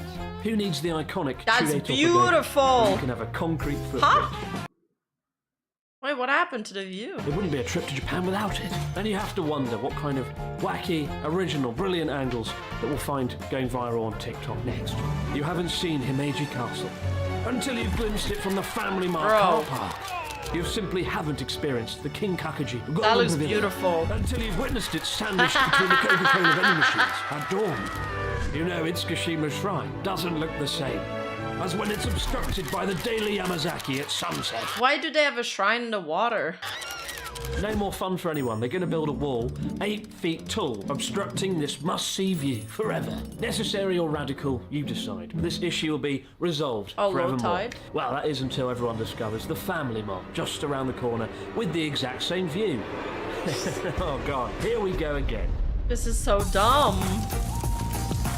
Now you might be thinking, wait a minute, aren't you the same guy that claimed you could speak Japanese fluently in 6 months in that video all those years ago, back when you looked good? Well, I maintain it can still be done. I think you can learn to speak Japanese fluently in half a year and have a good conversation. However, what you can't do, viewers, is read my decadent menu and all the kanji characters that come with it. 3 writing systems, 2,200 characters, an undertaking so difficult it takes the average Japanese student 12 years of formal education to master. Again, you might be thinking, nonsense, I can learn kanji characters. Look at this one. It means tree. And it sort of looks like a tree, for God's sake. Of course I can remember that. And this one means fire. And it sort of looks like a bonfire. Easy. Yeah. All too easy. Yeah. Absolutely. And tell me, what does this one mean? Well, that one means... castle. It looks like a castle. Unfortunately, there's no real shortcut to this. Even if you have the world's greatest memory, you can't break the laws of physics. You need all the time you can get to pack these thousands of characters into your head. Now, thankfully, learning kanji is bloody good fun, and you can feel the benefit pretty damn fast when you start to look at characters and know what they mean. And I've met people who've been able to learn how to write all 2,200 characters in 18 to 24 months. Hell, it took me about a year to learn 1,000. But make no mistake, to get this done takes years. And once you've learned them, you need to practice them, revise them over and over again, so you don't forget how to write them. If you do want to learn the kanji characters, get yourself this book right here, which teaches you some clever tricks to make sense of the squiggly lines and how to write them. And then combine that with a spaced repetition system like Anki, essentially a digital flashcard system that forces you to constantly recollect what you've just learned, so you don't forget hours and days after. Back when I first moved here, a lot of people I knew were doing language hacking, which sounds a lot cooler than it is, but essentially finding these ways and tips to get around what seems like an insurmountable task. And the people I know who succeeded in learning how to write all 2,200 characters and commit them to memory combined that book with this system and were able to shove all the characters into their head. Learning thousands of words is one thing, but being able to fluently communicate with the entire sentence structure is essentially reversed and flipped on its head. That will break your brain, as I discovered. Quick example, to say the person speaking with the teacher is my friend. In Japanese, you'd say, Sensei to hanashiteru hito wa watashi no tomodachi desu, which literally translated means the teacher with speaking person my friend is. Essentially, it's just Yoda. Yeah, that's what I was gonna stole the say. Japanese speech pattern and translated it into English, literally. But to be able to speak like this naturally, there's no real shortcut. You have to keep practicing over and over. Speaking aloud with people, kind of rewiring your brain almost, which takes weeks and months to feel natural. Bro, he was so young in those videos. Now, luckily, there are some useful tips. Number one, when you're speaking Japanese with friends and whatnot, like, don't ever switch back to your native tongue. Don't switch back when you fail to remember a word. Naturally, it's not uncommon for a beginner to start speaking, hit mid-sentence, then realise they don't know the word. Screw it all up and then revert back to their native tongue. Don't do that. Think about what we do in English mid-sentence when we're trying to think of something. We kind of go, some people worse than others, a bad habit. But learn the Japanese for that.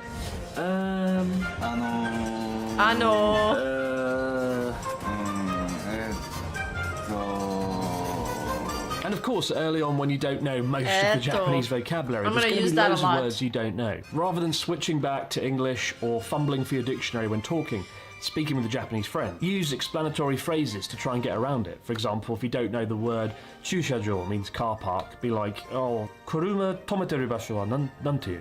Nihongo de. Chushajo. What? Yeah, okay. What if you don't know the word for scissors? You could be like, kami o kiru mono wa nan toimasu ka? Nihongo de. Hasami. Like, that's the way to do it, right? Don't keep going back to your native tongue. Don't get your phone out. Just keep going, plowing ahead and using ways around it like that. The longer you stay in Japanese, the more you think in Japanese and the quicker you kind of learn and master the language. Obviously, if you're in Japan, you have a major advantage as you can talk to people around you. But why do they have different ways of writing? This is way too complicated. And you're immersed in it 24/7. But even if you're not here, you can still sit in a quiet room and practice the phrases aloud. And there's so many good resources these days to help you get the job done. Like these books What does right here, which... Sudesune mean?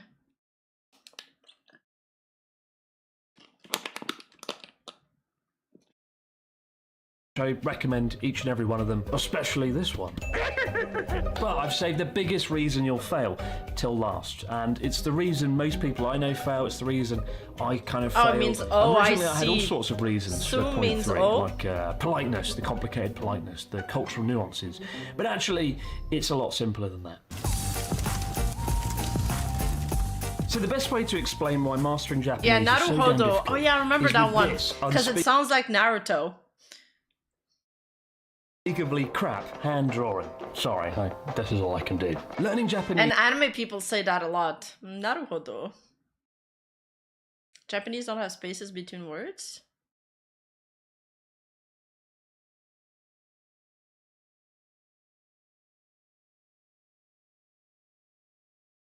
Naruto is what you're gonna eat in your ramen? Yeah, I know. I order usually some Narutos in my ramen.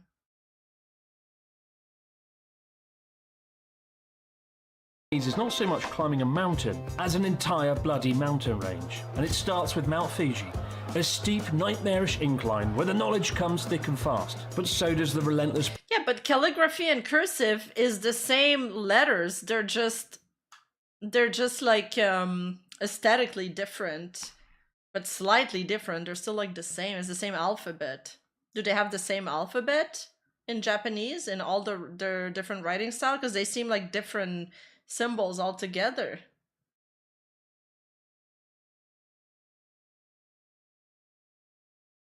brutality of the climb itself. But it's in that period that you'll learn the most commonly used words and kanji characters, as well as potentially being completely overwhelmed by it all. And after a year, if you're still committed and you keep on going, you can make it over Mount Fuji and begin the long, arduous climb up Mount Everest, where the challenge is massive but a lot more gradual. You've learned the basics, you can sort of communicate, and it gets a lot easier to wedge all the vocabulary and all the characters into your head. It just takes lots and lots of time. Most folks will fail around here at the start of Mount Fuji. Oh, they're and the reason same you'll in fail is theory, simple. okay. Motivation. When you discover how much you have to learn to get over this first mountain, how much time you have to commit to study. And when that dawns on most people, I find they sort of lose steam quite quickly in their studies. I actually started learning Japanese about 2 years before I came here as a teacher. I took like classes on the side of my degree, and I had no motivation because I didn't know if I had a job here waiting for me. I never thought I'd actually end up in Bro, British people are unreal. Japan. It wasn't until I got here and ended up in a school surrounded by students and teachers and colleagues that I couldn't communicate with. Guys, I feel like Uber eating Japanese food right now. Why does he have food in his video in the background? Where is he, by the way? Is this his restaurant, or is it like, does he have a deal with somebody that he's gonna film in his restaurant once it's closed? That I started to actually go, oh shit, I really want to know Japanese now. It was this only then bar? that I really had that powerful motivation. I did to not learn. do my Bit of a flawed taxes. strategy, like, oh yeah, I'll learn how to swim after I've dived into the sea. But I know I'm not It's alone a in that. I know I'm student's not a alone in sex? being a bit of an idiot. And I think unless you've got a It's powerful fake motivation, food? But it looks warm. Doesn't look fake.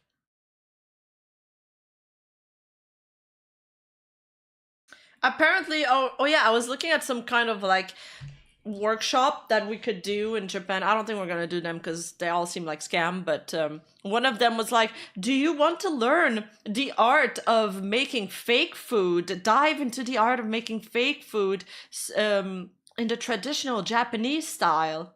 Is this like a popular thing there? like living in Japan, working... It's got the only other place where I've seen fake food is in Miami. In Miami, they have all the fake food like on that one strip like that's near the beach.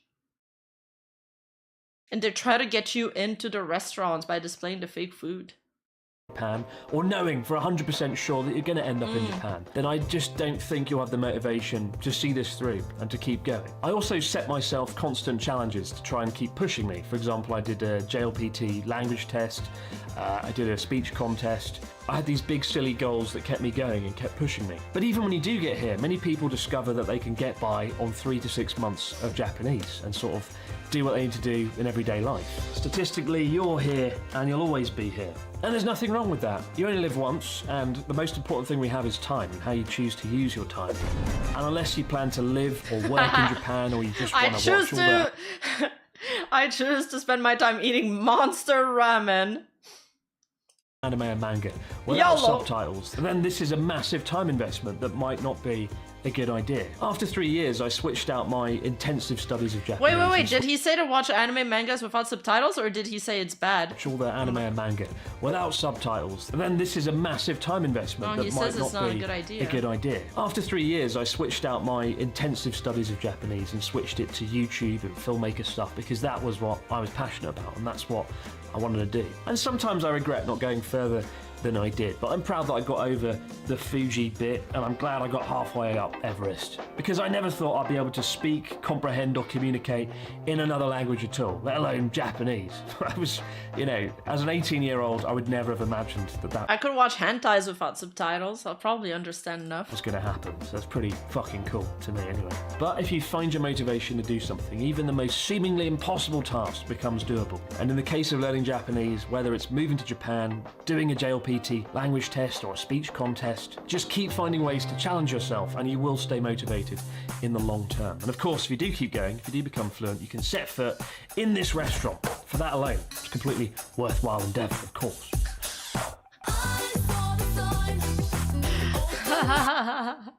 That was a really good video. I enjoyed this so much. Thank you for the submission.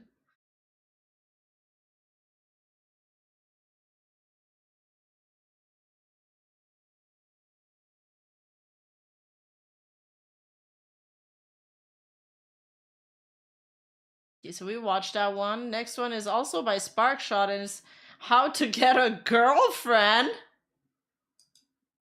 Welcome, ladies and gentlemen, to another class of Riz. I am Nice. your Riz teacher, Jimbonia's Riz master. Today's lesson is very, very important, and then you have to listen very, very carefully if you want to get a girlfriend.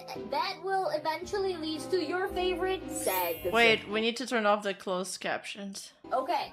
How to get a girlfriend. My disclaimer is, even though I'm a Reese teacher, it might not 100% work. This is just a way to improve your dating skills, basically. And also, I gotta tell you guys one more thing. I am Asian, and then my Asian background is melted here, okay? It may not apply to Western guys or, you know, different races, you know, because everybody have a different kind of like style and culture and stuff. I am pretty international though. I have dated a lot of different races. I haven't only dated Korean people, so I think my knowledge is pretty good internationally. I'm gonna explain step by step. So step one, this is very important. You have to dress nice and neat and stylish, right?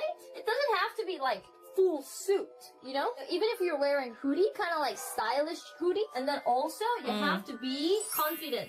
The aura, the charisma that you give off whenever you're talking to women is like very important. I'm not saying that you should be pushy or anything. Be confident, be charismatic, and be like, hey, I think you're kind of cute. Can I get your number? Do you want to go out on a date? or something like that. If you're confident, instead of be like, Oh, yeah, I saw you from like down there, and then you were like kind of cute. Like, if you don't mind, like, can I get your number? like instead of that, like what is more attractive? First one is more attractive, right? Of course, there are some women who might think like second guy who's like kind of shy, cute. Yeah, I think shy guys are kind of cute. But, you know, if you're confident and charismatic, I think more women would be definitely attracted to you. The important thing is, like, don't be creepy. I've been following you like past few hours, and then I think you're very beautiful, and I want you to be my girlfriend. Too much pressure, like, what the f is creepy, right? Or don't be, like, sexual to begin with. You just met this woman, you cannot be sexual as well. Just be normal as well, okay? You know, you don't want to seem too desperate. Act like a chill guy. What's important is dress nice and neat and stylish, and then try to have more confidence. I am hot. I am good looking. I am charismatic. And do your Sigma male affirmations before. I'm funny. Women like funny people. So that is step one, right? So now we go to step two. If you see a girl that you like, try to read her hints. I'm not telling you guys to just go over to any woman that you like and then ask her number or ask her Instagram or ask her socials. I'm not telling you guys to do that. What's important is you have to try to read her hints. That's the reason why I taught you guys the hints that women give when they like you. We can't read minds, bro. That's the reason why I made a Reese video about But women how are confusing. to read her hints. See if they like you, see if they're into you. If you don't know the person completely, what you can do, if she makes eye contact, and then when you made eye contact, she kind of like smiled, then this is a very, very good chance. But also, it should be multiple eye contact. So let's say you made eye contact. That's not even true. I smiled to everybody to be polite. Oh, she smiled. She must be into me. Bro. And then so you decided to go over and talk to her. She's friendly, she Oh, lightly yeah, touches okay. you, and then she laughs at your joke. As- That's a good sign. Don't go up and talk to Touches any you? women that you see and be like, Paige, can I get your social, please? it's not like that. For example, the guy who bought me food because he said I look cute or something, I didn't even look at him at all. I didn't even know he existed. Eye contact means she's going to attack. True. I mean, he didn't read my hints at all. It just came up to me and they. Hey, I think you're really cute. Can I buy you food? I was like, no, it's okay, no, it's okay, no, it's okay. Come on. And then he kind of insisted also at the same time. And then he also asked like, my number and that kind of shit. I was like, okay, that's kind of weird. I didn't give any hints. Basically, this is like step 3. If you successfully read her hint, you can go up and talk to her. No sex right away, guys. Guys, sex comes last, okay? You don't just start having sex just because you had 3 eye contacts. The goal that you want to get from talking to her is to get her contact, right? This is very important. No pants off. Don't pull that. Just don't act like the guy in Chainsaw Man, okay? Easy. I'm gonna put this in words you guys will understand. Just don't act like the guy in Chainsaw Man. Easy. Your pants off on step 3. No pants off, no showing cock, no sags, okay? You want to get her contact to Ew, slide sags. in DM. Exactly, slide in DM. So basically, be very smooth. simple, confident, charismatic, but don't be too simpy and don't be too desperate. You're the most beautiful woman I've ever Oh, we got rated? Where? I don't see it. I don't have the notification. Lumi? Lumnum? Raiders are coming in at a weird time right now. Don't worry about what we're watching. The pin kind of hides it. I don't even see the pin. I don't see the pin. Because I read my chat from another UI. Oh, Eldritch Library, it's Shock Mommy. Hi, how's it going? Oh my god. Like, don't do that. You don't have to do that. Just like, I think you're really pretty.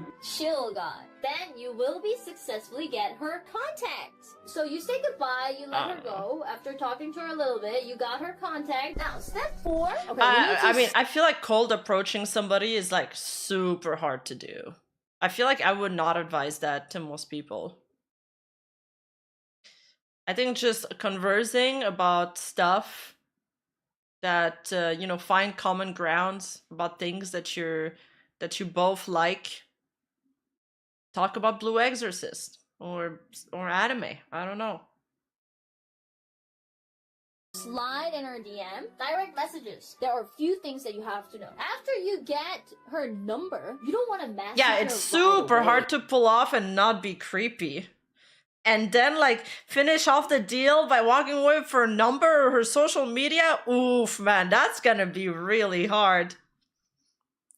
I think the best way to just meet somebody is to have, like, it's a friend of a friend and you guys are hanging out in a group, not in a two-person situation. That's awkward. Basically, don't be like Charlie. Yes, exactly. Don't be like So, Denji or... basically don't be like Charlie. Yeah, exactly, Juan. Don't be like Charlie and don't be like Denji, okay? Don't be like the two names that finish with E. That's one rule. If you message her right away, you might look like desperate.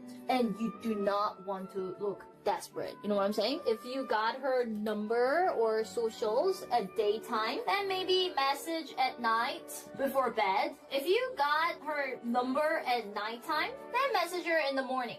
This works. Okay, I have been in a situation where a guy asked my contacts. Now, there are guys who message right away, but there are guys who don't message right away. They message in the morning, the next day, or something. Now, what happens? I keep checking my phone. I'm like, did that guy contacted me? It makes her wonder about you, makes her think about you. And then I think that's you stupid. give up a vibe that you're not desperate, and then you are also busy. Is he dead?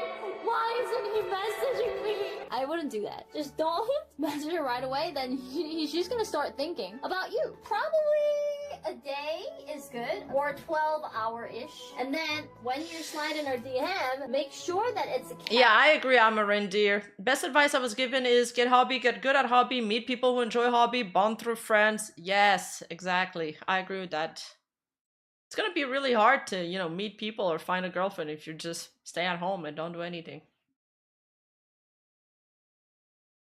Casual. Don't send cockpit. Don't be too simpy. Don't look desperate. Hey, I'm the guy that you met yesterday. Do you remember me? After that, she would reply if she liked you. Step 5, step 5, step 5. You want to talk to her 3 to 5 days. All of these are basically recommended, by the way. You can have your own way, obviously, but you don't want to ask her out right away because you don't know each other.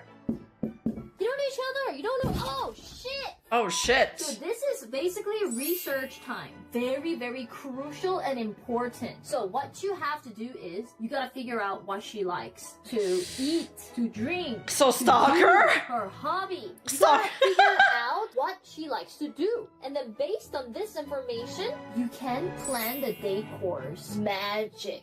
If you plan perfect day course, she'll be like, oh, damn, the date was really nice. This is also a good vibe check. You talk a little bit, but then as it turns out, you don't really have a similar value. It doesn't feel like it matches. In this economy, if you go on a date, we'll need to spend like gas money, food money, whatever, in order to avoid all that possible expenses. During this 3 to 5 days, you want to find out about her. So, step 6, ask her out. You have your date course ready. Oh, she says she likes sushi. Okay, then we eat sushi dinner. And then after dinner, you find some nice rooftop bar or whatever if she likes to drink. This is like my favorite date course, I said. I personally don't. A movie and a dinner, that's a terrible idea. Because you don't speak in a movie. You just watch a movie. And everybody's gonna fall asleep.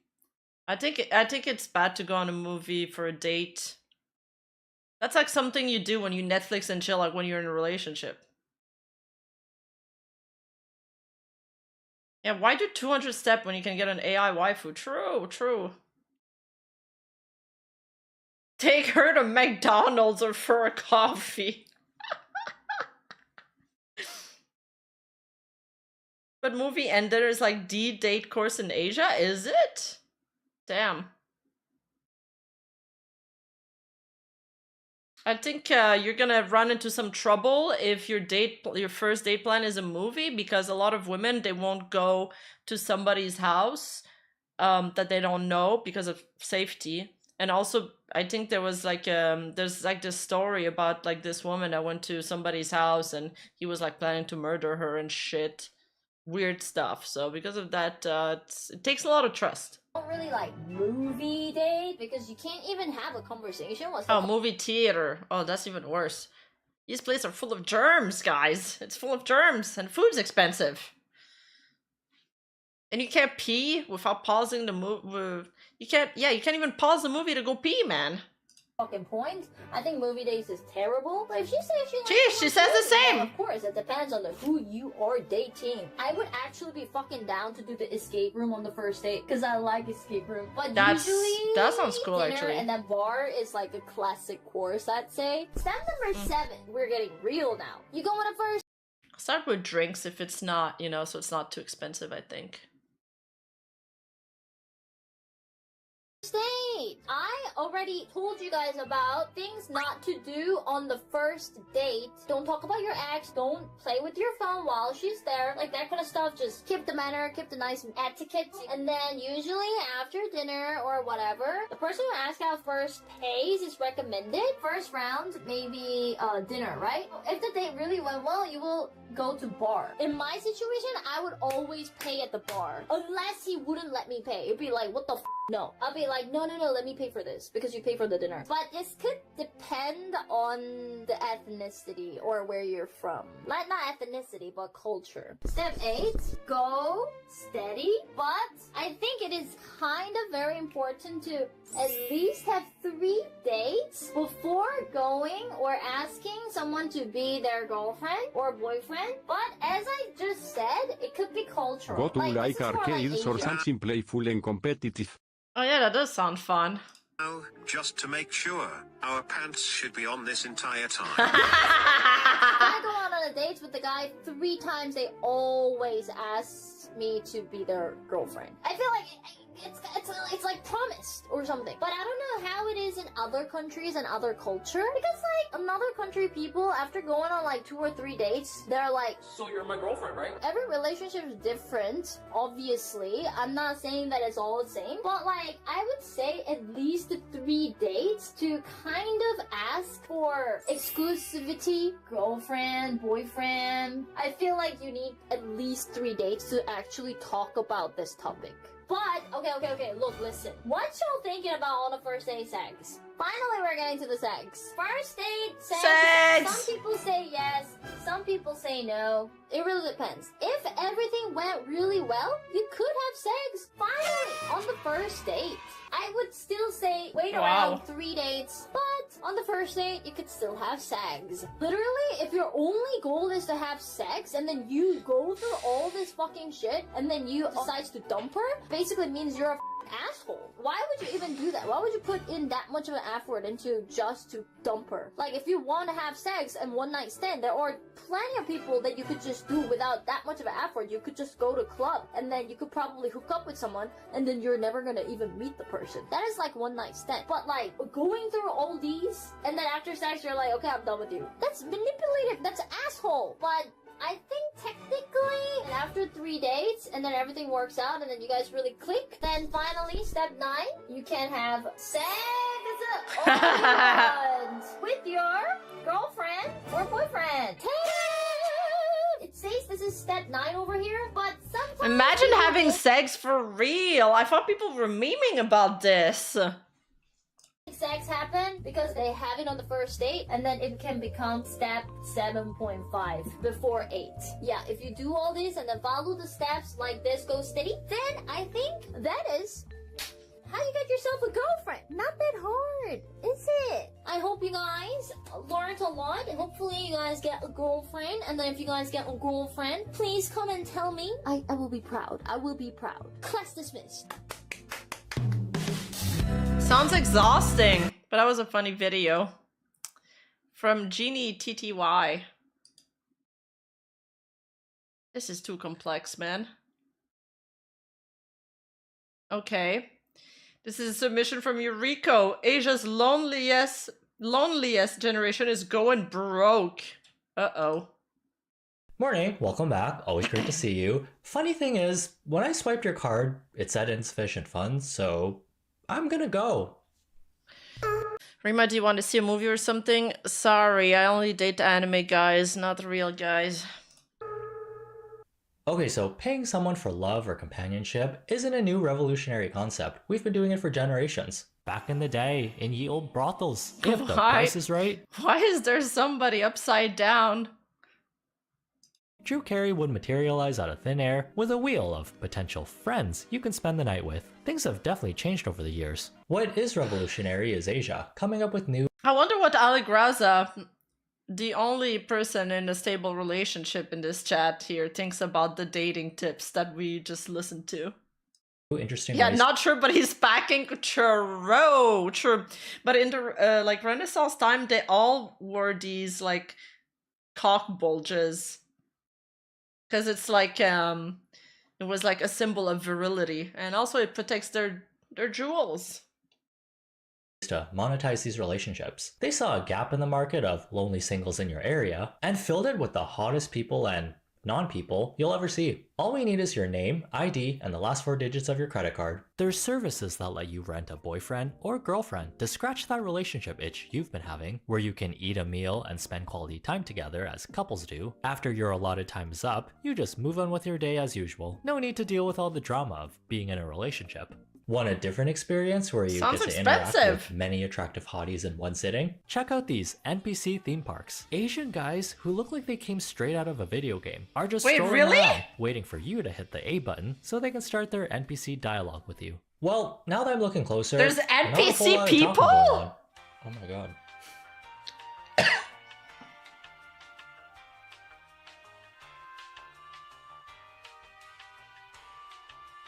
Well, that's forward. Hey, good on Well, these guys for that's being able to do forward. this without laughing. Me? He grabbed her tongue. Chill. Oh, it's a dating service, or is it like an attraction? I thought he just walked around and stuff.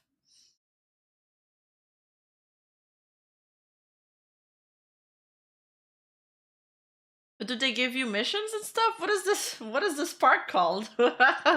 He as an NPC, a tired innkeeper, or an old maiden type of wizard. Did I put your name on the goblet of fire? Okay, what if you hate outside? Dealing with the hassle of commuting somewhere and interacting with gross, real people. True! I know, those can be annoying. Check out these AI husbandos and waifus. The perfect significant other. I'm pretty sure he rented a mom. I keep trying to convince Barrett, Nuzagi, and Sayu to rent a family. You know, just live your perfect family life for a day. Put them all to work. Make them clean your house. Oh, we can make them clean our Airbnb. They can be anything you want. Cute, funny, available to talk to at any time of the day. Plus, they don't smell or have to go number 2. Ugh, lucky. Babe, can you teach me Chinese? No, the host club is really expensive. Let's I'm start not with going something there. simple. For example, hello in Chinese is ni hao. Say it back to me, babe. Ni hao. Damn, that sounded perfect. You're a natural, babe. Now, Is anyone blushing? Why am I blushing? Video games, where the main appeal is a big roster of attractive characters, have gotten a big boost in popularity lately. Genshin Impact, the Otome genre like Love and Deep Space, raking in the big bucks. In double digits. I'm talking like 30 what is this million game? USD in just 1 year. These sexy clusters of pixels can already retire at 8 months old. Damn, what are these people paying for? Must be really engaging, with fun gameplay mechanics? Maybe? True, I'll be competing with Barrett for the femboys if we go to the park, to the I see NPC is park. Great gowns, beautiful gowns. You shouldn't do that. And last but not least, the most lucrative form of capitalizing on parasocial relationships is the live streaming industry. We've seen it time and time again. Entertainers who lock in for 8 hours, 7 days a week, that end up cultivating she's a super loyal pretty. fan base to support them, which eventually Wow. leads to some fans getting overly invested in their favorite streamer. So after normalizing these parasocial relationships fueled by capitalism, chat, as a society, are we cooked? Yeah, maybe, but not all the way. Medium rare at most. People are feeling lonelier and lonelier every year. Going out, meeting people naturally, and actually Medium becoming friends rare. with them is a lot easier said than done. On one side, it's cool seeing people find new ways to fulfill their social needs. Sure, these types of relationships aren't the norm, but if it's between two consenting people with healthy expectations that these aren't a no, replacement. I'm staying single until they make you know, like in Blade Runner, he has like an AI, and it's going to be that I'll have, but with Gojo Satoru's voice. Thank you. For Next. real life interactions, then we good. Until it's not good. As with all human experiences, there's a science behind it. Even with gifting money during a live stream, the live aspect makes it feel like this is a normal person within reach compared to an A-list celebrity behind 55 bodyguards and 55 PR people. It's all in real time, What the so there's a fuck? higher She's chance the surrounded by streamer you're so many- supporting will notice you. And if you consistently show up during their streams, you'll build that dopamine-inducing rapport with them. You'll give them the money and they give you a thank you. Thank you so much for the sub. Oh my god, guys. Oh my god, is that PewDiePie? Oh my god, is this what I sound like? Oh my god, guys, thank you so much for the sub. Oh, Ninja. Oh.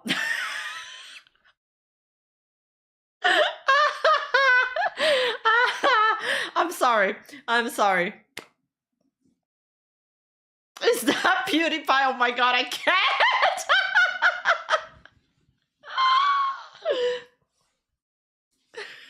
I'm sorry. Look, they look really young. It is barely recognizable. It also feels like you're in an exclusive little community full of people with the same interests as you. Like Yeah. a sports team or a D&D group that gets together every week. True. Except the activity is one person entertaining everyone. There is a slippery slope with No, this type of but then there's like subgroups that forms, and then they entertain each other. Kind of runs on its own. But do you have that disorder that you can't identify faces?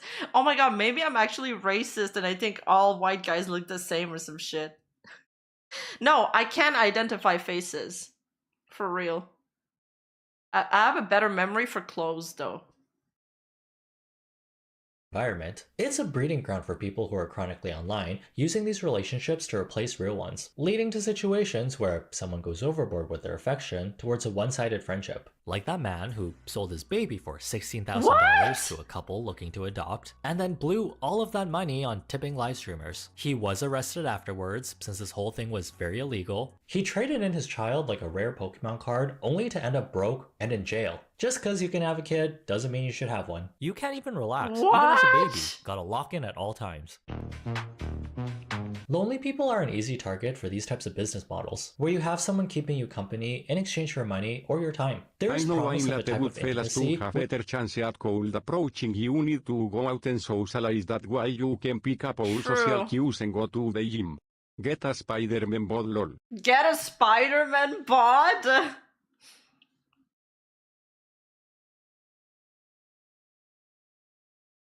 And go to the gym. It sucks that going to the gym is like the norm now because I hate going to the gym. But having a good bod does help. Does help. The thing with guys is that like you don't even need to have a good face. You only need to have a decent bod. When you become a fan of an influencer you interact with daily. And then if you meet a woman, you just like show off your forearms, and then she's gonna react like a Victorian man or something. She's gonna be like, whoa.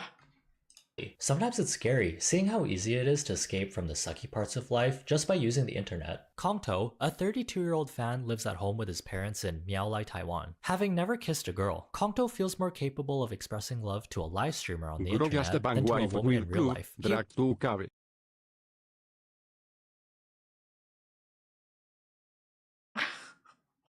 What's grog? Are you doing a caveman imitation? Watches his favorite live streamer Yu Tong in private, fearing his parents' reaction if they learn of his habit. Becoming a fanboy or a fangirl is a lot more accessible now since we all have computers You can and post phones. it. You can also fall down post it a in rabbit Discord, hole sir. of a random you never heard of before Sir. and come out the other end as a super fan in a day. I subscribe to the mindset people can do whatever they want with their life as long as they're not hurting anyone. Don't matter to me. I got my own to worry about. There is, however, still a bit of a negative connotation when you hear someone say they're a fan of watching live streams. They sort of have a brand image to uphold. Yeah. Here, check out this live stream watcher. I never tell people I watch live streams because it's like I feel like there's a stigma associated to it.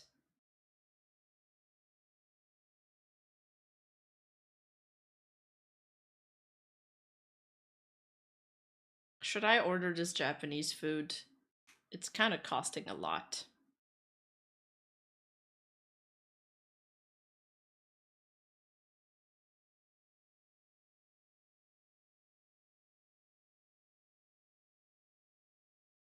Bro, the taxes and other fees are killing me!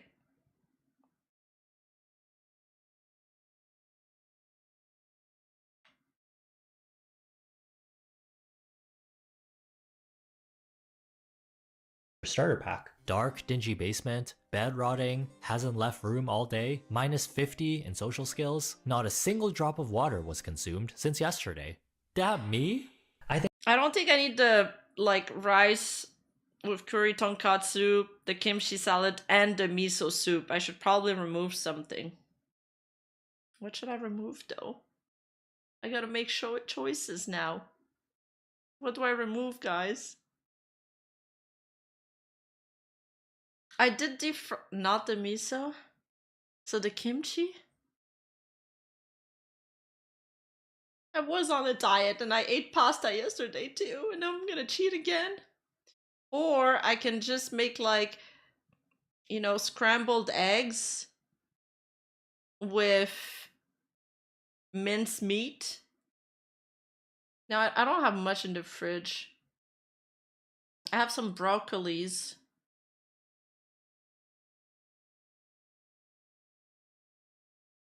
I don't have Chef Boyardee.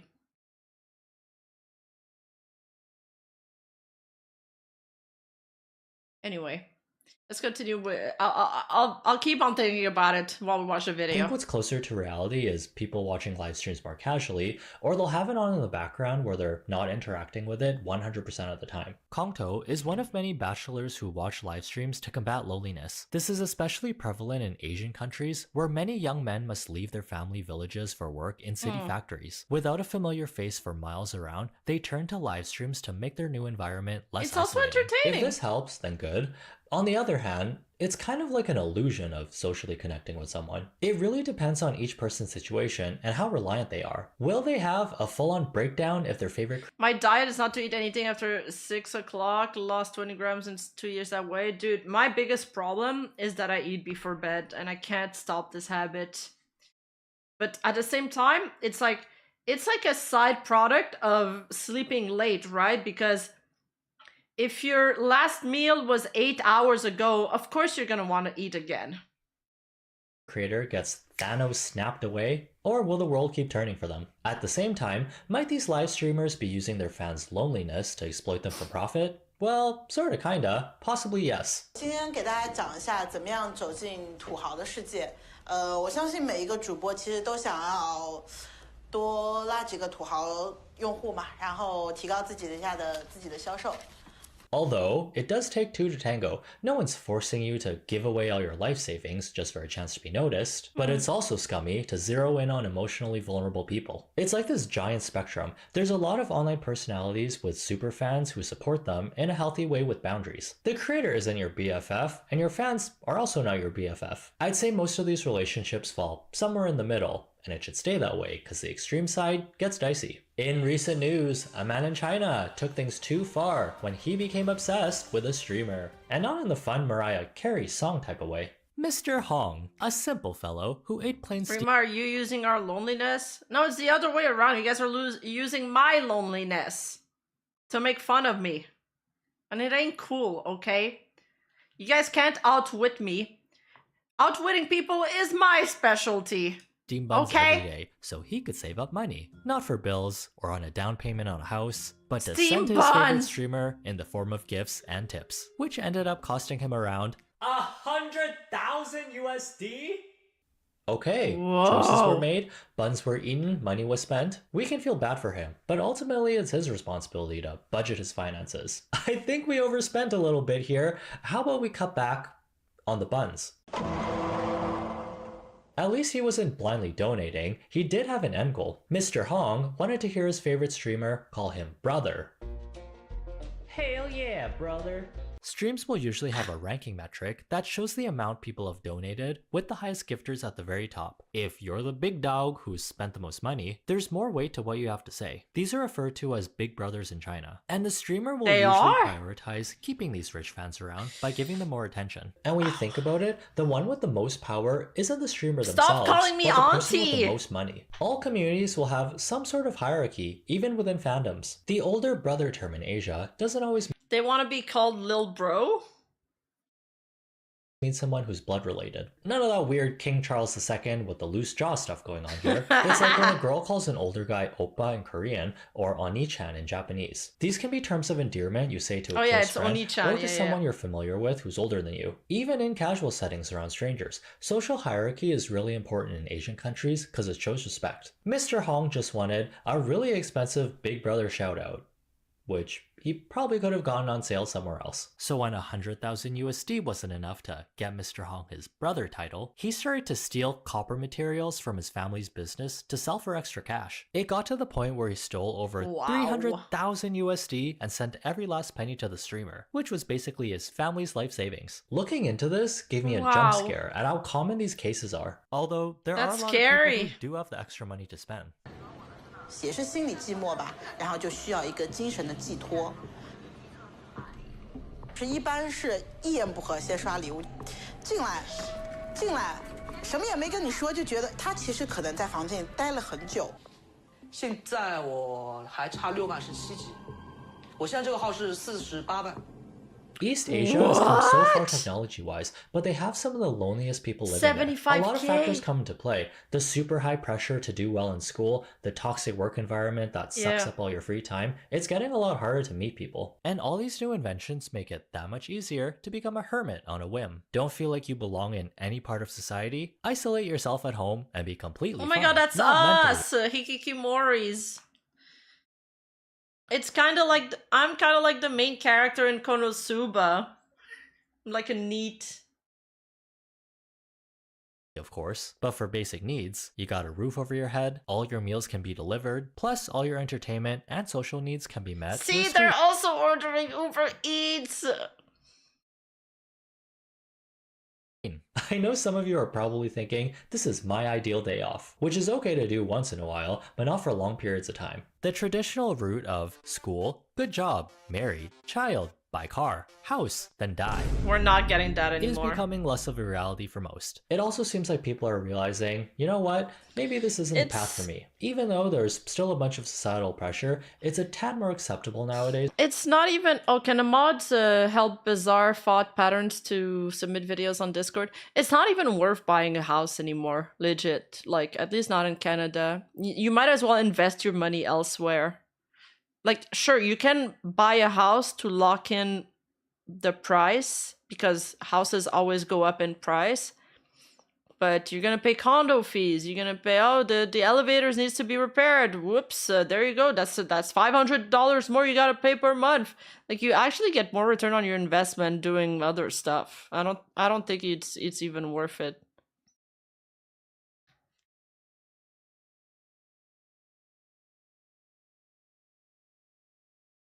The taxes are insane.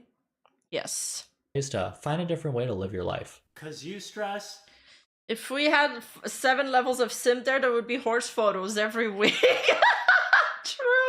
True. Not financial advice.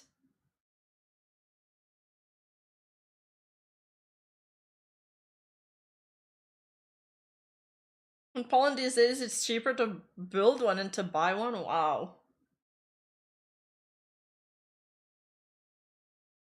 Me stress, we all stress. You know how stressful it is to try and maintain all your relationships nowadays? It's becoming more enticing to just pay someone for social interactions, rather than going out and finding them naturally. You know, as they say, money can't buy happiness, but it can sure solve a lot of your problems. Host clubs in Japan are really popular spots that cater to a female clientele, where women will pay attractive men to keep them company for the night while drinking. And nothing really happens inside the club other than just chatting. It's mainly the attention and Why do they always have like crazy hairstyles? You submit in the normal variety. companionship people are seeking without all the baggage. ホストの人たちって何をする人たちなのかっていうのをちょっと教えていただけますか？例えば女性だったりのお酒を飲む場を楽しませることだったり、あとやっぱりちょっと寂しくてちょっと異性とこう飲みたいなっていう女の人もいるんで。 And if you're not into the bar scene, a man in Japan made a living advertising himself as someone you can hire to just stand there and do nothing. Really? That is an interesting business plan. That's an interesting business venture. I want to be the do nothing girl.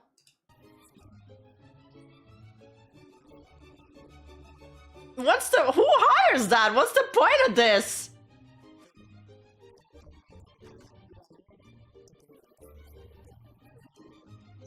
That's genius.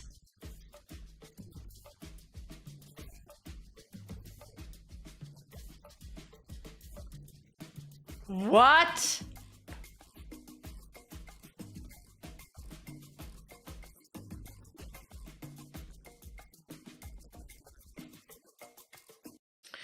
Oh, you know what would be smart is you hire somebody to bring to your family reunions so people can't fucking keep asking you why you still single. His clients like having his presence around. Yo, when what they is feel this like dish? going She out looks so but don't wanna good. deal with bothering a friend or feeling the pressure to socialize. And if you need to talk about your problems, he's a great sounding board. This is basically consensual trauma dumping. Anyone ever feel this? There have been times when I found it was easier to tell a stranger I'll never see again something kind of personal compared to a friend. They don't even have to say anything. If you cosplay as a wall with ears and eyes, that's good enough for me. An introvert's ideal friend. Wall. I always make Sims references, but this is literally having someone's presence fill up your social media for the week. You know, we don't all have to follow the same path. If you want to spend your money shaving those hot guys in space with no facial hair, then more power to you. From an outside perspective, it's easy to look at these people and feel bad for them. But paying for companionship is really a case-by-case basis. There are healthy ways to include parasocial relationships into your life, so it ends up in a net positive. I invested a lot of my time and money into content creators, artists, and K-pop idols who don't even know I exist. And I'm totally fine with that, because they're providing me with entertainment and comforting background noise. What helps me from becoming I used to perma be on a live stream, like not be on a live stream, like I used to always watch live streams all the fucking time. Wake up, watch live streams the entire day, you know, chat there, sub there. I spend a lot of time as a viewer. Now I have less time, but especially during the pandemic, oh my god, oh my god. You get to have friends, you make, you know, you get to know the community. It was fun.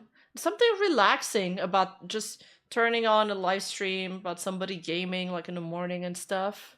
Online is making sure I get up and go outside at some point. The perfect ratio is 1 real-life interaction for every 5 attractive game character or online interactions. Is your exclusive service? That sounds sus, since I made it up. Just go outside and talk to human, okay? But before you do that, don't forget to give this video a like if you enjoyed yourself here. That's 1 more food for the YouTube algorithm and 1 more engagement for me. Have a good day, try not to be dumb, and see you in the next one. He has funny jokes. Invasion. Oh my god, he's close to 1 million subs. His channel's grown so much.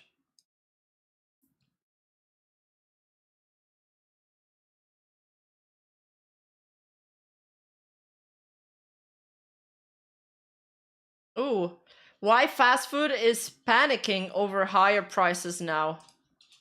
There's been... Yeah, true. I think somebody made a post about that, and then Arizona Tea replied saying that their teas are still 99 cents. And then I went to my corner store and I looked at the Arizona Tea prices, and it was $5! They lied to me! There's been a lot of talk online and in the news about how much fast food... No offense, but going outside and talking to people really isn't that simple.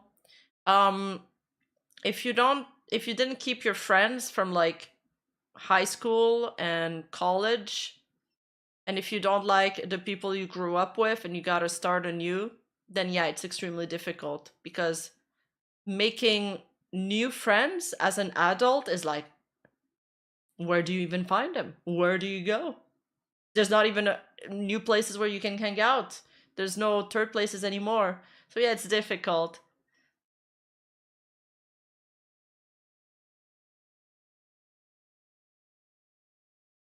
Yeah, I mean, maybe it's just Canadian dollar, you know, we have monopoly dollar here, so yeah. Food prices have gone up over the recent years. Once home to the dollar menu, prices at the Golden Arches leaving a bad taste in the mouth of consumers who just want value. Some restaurants are continuing with price hikes, while others are Chipotle. getting desperate with attempts to offer more deals in hopes of increasing traffic. Restaurants don't cut prices for fun. Did consumers essentially force your hand by being fed up? Customers are telling us that they're really stretched. Now, we all know inflation has been rampant since the beginning of 2020. How many vids are in queue right now? It's not about queue. People need to upvote your video for it to be in the top 10, and then I just like kind of watch like the top, and every 10 minutes it refreshes. Yeah, I mean, the prices of stuff always goes up, right? Like there's a normal there's like a normal inflation price, because prices are never going to stay the same. And then there's sometimes where the trajectory really just goes way over the normal inflation limit. And I think that part is where it becomes really a problem. 20 when the pandemic happened. Grocery prices in The some cases are autoplay? falling. I think it's off. Fast food prices are Oh. rising. How they turned it back on? I thought I turned it off since last time. Yeah, the Costco hot dogs are still the same price, but last time I went, or I didn't go, my father went, they don't have the jalapeno like buffet like they did. I used to put a bunch of jalapeno on top of my hot dog, and now you can't do that anymore. And that was a big selling point for me. And these CEOs, they know it. They're hearing these complaints. But what's really going on here? I mean, are fast food companies trying to pull a fast one on us, price gouging under the cover of inflation? Fast food places in general, y'all better watch. Yeah. You got. Yeah, the price gouging is... It's like, bitch, there's not even real meat in your burger patty. I'm not eating like an Angus steak here. Why is the meal like $20? Goddamn ass. Is this just plain old corporate greed like many have claimed? Who told y'all was that good to be charging that much for y'all food? Or is there more to this story? Fast food used to mean inexpensive. Going viral, the Big Mac meal priced at $18 at a Connecticut rest stop. Well, in this video, I'm going to try to get to the bottom of it. Wikipedia defines price gouging as a pejorative term used to refer to the practice of increasing the prices. Don't ever go to the McDonald's in Disneyland. That shit is expensive as fuck. Of goods, services, or commodities to a level much higher than is considered reasonable or fair by some. This commonly applies to the price increases of basic necessities after natural disasters. Usually this event occurs after a demand or supply shock, like say a global pandemic. Harvard Business School says there's no rule for what qualifies as price gouging, but it's not an uncommon occurrence. For example, EpiPen costs and Uber price surges are both examples of price increases that have been considered unfair. I hate Uber Eats. They always price gouge just so they have Nicki Minaj in their fucking ads. But what's the difference between price gouging and inflation? While price gouging is often the result of a business decision, inflation is a general increase in the prices of goods and services over time and is directly impacted by the market. And while 40 states across the country have laws in place to ban price gouging, there is currently no federal price gouging prohibition. And this makes it a difficult thing to enforce because so many supply chains are nationwide. And as a result, states face heightened challenges when trying to protect consumers from price gouging. Texas banned price gouging? That's based. So in my opinion, price gouging is a rather nebulous concept. It often lacks clear-cut depictions, and it's not only a practical question, but also a moral one. However, with this fast food dilemma, it's not just about high prices here. It's also about prices that seem disconnected from costs and the actual products themselves. So whether specific fast food companies have engaged in price gouging is up for debate. What certainly isn't is how much prices have increased over the years. And the real question then becomes, is it justified? Finance Buzz released a staggering report on fast food prices over the last decade, and it showed some very interesting stats, claiming McDonald's is king when it comes to price hikes over the years, citing a 100% increase to their prices from 2014 to 2024. Now, to understand how we got here, let's just rewind for a second. Fast food in its early days was built on two core promises: speed and affordability. Now, with its initial success, it really started to become a symbol of American culture. What the food may have lacked in quality, it ultimately made up with cheaper prices and the convenience of getting it quickly. However, today, the same can't be said.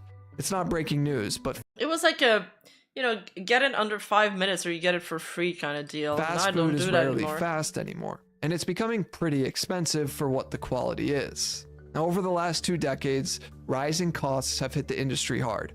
Real estate prices, minimum wage increases, and supply chain inefficiencies started driving up costs. Add to that the increase in costs of beef, chicken, potatoes, along with paper products, and suddenly the simple cheap burger wasn't so cheap to make anymore. These changes laid the groundwork for the price hikes that we're seeing today, but they only tell part of the story. What's happening now feels different, like something has fundamentally shifted. Oh, I'm sorry, could you put her on, please? Dude, this is a Wendy's restaurant. Okay. But I have to keep it real. It's not The just the Office is rise in timeless. costs that are part of doing business. It's also factors like increases to advertising spend, ballooning executive compensation packages, along with significant investments into technology, like mobile apps for these companies.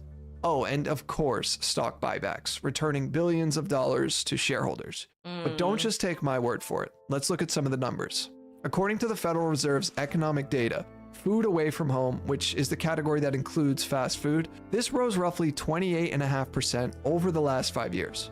But general overall inflation rose only 24%. Aha! Now, at a first yeah, that's glance, what I was these talking price about at the beginning of the video. That hikes might seem like a logical reaction to the rising costs of inflation. But let's dig a bit deeper.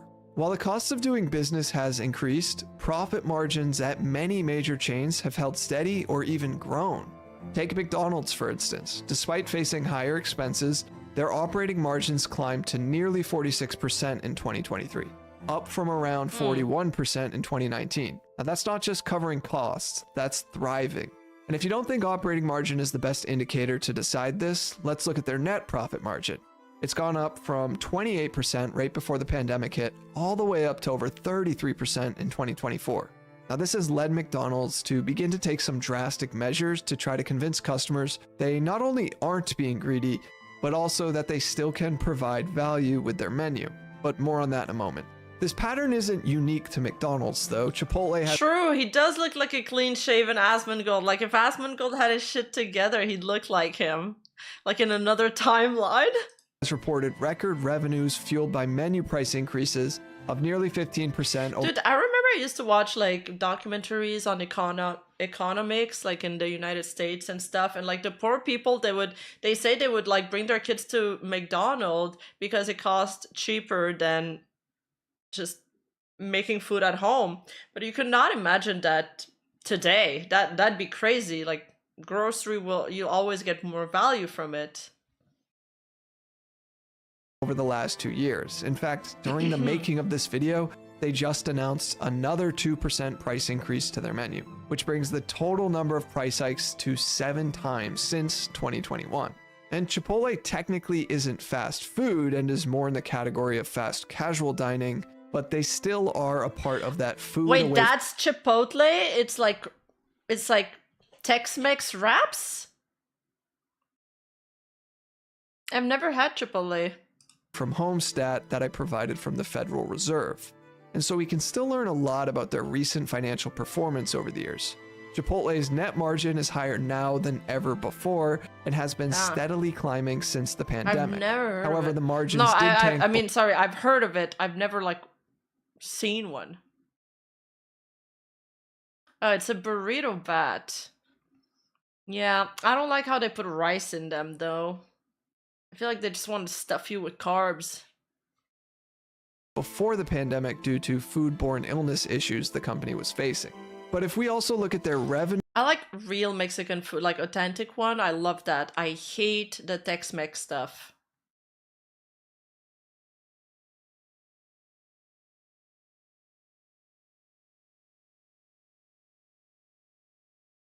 If you're not the carbs, Chipotle is good. I know people love Chipotle. I thought it'd be like some kind of burger joint with like Chipotle sauce. So they don't even have Chipotle sauce in there.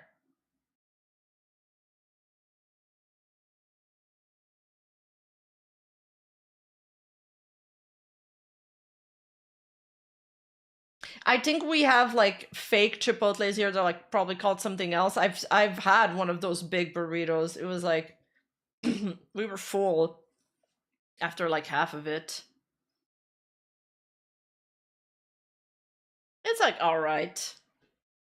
revenue and net income, that has also been rising steadily since the last quarter of 2020. And here's the kick. No, I thought do you assume our food places are burger? No, I don't. I don't assume they're all burger. It just sounds... Well, it would sound either like a fried chicken place, kind of like Chick-fil-A. That's how I pictured it. Or maybe a burger joint with like, they had like a... I thought they would have like a signature Chipotle sauce. Chipotle's former CEO Brian Niccol earned over $17 million in 2022 and over $22 million in 2023, including significant bonuses. Why does he look like he has Botox in his cheeks? Look at that. Look at that. You can make like an anime character of him. He has such like defined features. And over $22 million in 2023, including significant bonuses tied to the company's profitability. This is over 1,300 times the median pay of a Chipotle worker. Now, whether you think the CEO is worth 1,300 times the average worker or not, it's clear that they are making more money now than ever before. And Chipotle also just announced in July that they were authorizing a $400 million stock buyback program, essentially funneling excess cash back to shareholders instead of, I don't know, reinvesting it into operations or finding out ways to keep prices stable. Additionally, Yum Brands, which owns Taco Bell, KFC, and Pizza Hut, instituted price hikes in 2020. Bro, KFC is so not good anymore. It's disgusting. And cited that it was a And even pizza, like I ordered one the other day and I felt gross after. I was like, yeah, I'm not ordering more pizza. last resort option, while later that year clocking in a 21% increase in total revenue over its pre-pandemic earnings. Now, since then, executives at the company have authorized a $2 billion share repurchase program, returning $678 million to its shareholders. Now, there's no secret here. Imagine being a worker in one of these chains. You're getting paid minimal wage. You work like a dog, and then knowing that the CEO or whatever, like the high-ranking officers there, they're getting paid millions and they get to work remotely. Wow. It is just mind-blowing. That greater amounts of capital are being redirected to corporate level costs, such as C-level executive compensation. Now, critics argue that inflation has become a convenient excuse for these price hikes. Yes, labor and ingredient costs are up, but why are executive salaries? There's a lot of people that go through life and they're like satisfied with the things they have and they'd be okay with it, but I couldn't help feeling angry. I'd feel frustrated. Soaring at the same time? Why are companies increasing ad budgets and launching multi-million-dollar stock buybacks while citing higher costs as the reason for passing price? That's also what's happening to game industry these days. Shareholders are just cannibalizing the corporate law. What do you mean, Kiwasa? You mean that they're like they keep doing the stocks buyback, so they're just keep cycling the money there instead of reinvesting into the games and the developments? Rima wants to be CEO. True. I want to be the CEO of like an evil corporation, like in Final Fantasy 14 or something. That's like has like a secret base where we do testings on clones or something crazy. We need to think of something crazy for my enterprise mission. Increases onto consumers. Now, in some cases, the numbers suggest these companies are taking advantage of inflationary pressures to pad their profits. In fact, a recent analysis from the Economic Policy Institute found that corporate profits accounted for over 40% of price increases across several industries during the pandemic recovery period. Now, while fast food isn't singled out in this analysis, it does seem to fit into this broader trend. This narrative has led to a huge disconnect from corporations to their consumers. I mean, ew, carbs. Get that away from me. I don't want it. You know, I received some A&W coupons, and I must announce that I've been very, very disciplined, and I threw away the coupons. Yeah, because I am not going there. No, A&W, you cannot summon me back. I won't take a step in your establishment. Particularly around their We're pricing done. And the value propositions they offer. But the interesting thing here is some of these companies are faring much better than others. Chipotle, for example, is continuing to grow in spite of their price hikes, and they also historically haven't offered any sort of value meal. While restaurants like McDonald's, Burger King, Wendy's, Taco Bell, and others are all trying to entice customers by trying to add more value deals to their menus. But of course, fast food chains have their side of the story too. They argued that these price hikes are a necessity, not some evil choice. And their executives have pointed to some real pressures: rising wages, volatile supply chains, and of course inflation, as reasons why fast food just isn't as cheap as it used to be. Now, back in May of 2024, social media posts about an $18 Big Mac meal went so viral that McDonald's actually had to begin a campaign trying to debunk some of the myths that were being spread about their prices. Remember this graph from earlier? Yeah, well, McDonald's disagrees with a lot of it. The nuance behind this is that while data on its own is rather objective, the way in which data can be presented often is very subjective, including this video here. However, in their blog post, McDonald's cited bits of information from the article labeling them as myths, like, quote, McDonald's raised prices at a rate nearly double the national rate of... Who reads the McDonald's blog? Like the McDonald's superfans? Inflation. And over in their facts section, trying to combat this, they mentioned that over the last 5 years, prices have increased around 40% due to higher input costs such as salaries, food, and paper products. And while that may be very well true, the article cites McDonald's menu prices have doubled 100% since 2014 across popular items, the highest of any chain we analyzed. But okay, let's just assume McDonald's was confused on this, and they cited from 2019 on as opposed to what the article says, which is 2014. So what about another myth? Well, once again, McDonald's cites the article quoting, McDonald's medium fries have increased by 138% since 2019. But McDonald's claims the truth is the average price of a medium fry in 2019 was $2.29, and now in 2024, the average price is $3.29. Okay, well, the article actually says that the 138% increase is from 2014 to 2024, not 2019. Now, I could go on, but I think you're starting to get the point. Okay, but there are some who argue that rising wages are really the one to blame for high menu prices, claiming this trend of increased minimum wage could lead to job losses and widespread restaurant closures. However, the evidence suggests otherwise. Economists at the Economic Policy Institute have extensively researched this issue and found that higher wages would likely have the opposite effect, modestly stimulating consumer demand, boosting business activity, and creating job growth. Okay, but what about fast food prices? Are they rising because of higher wages? Well, yes, but not entirely for the reasons you might think. Okay. Price increases in the fast food industry are part of a long-standing trend, not a sudden phenomenon caused by wage hikes. Because while the consumer price index for all items rose by 3.2% between April 2022 and April 2023, fast food prices surged 5.2%, according to the Bureau of Labor Statistics. Meanwhile, the cost of groceries increased by only 1% during that time. But that was then, It and doesn't this is feel now, that way. and fast food has been getting desperate over the last year.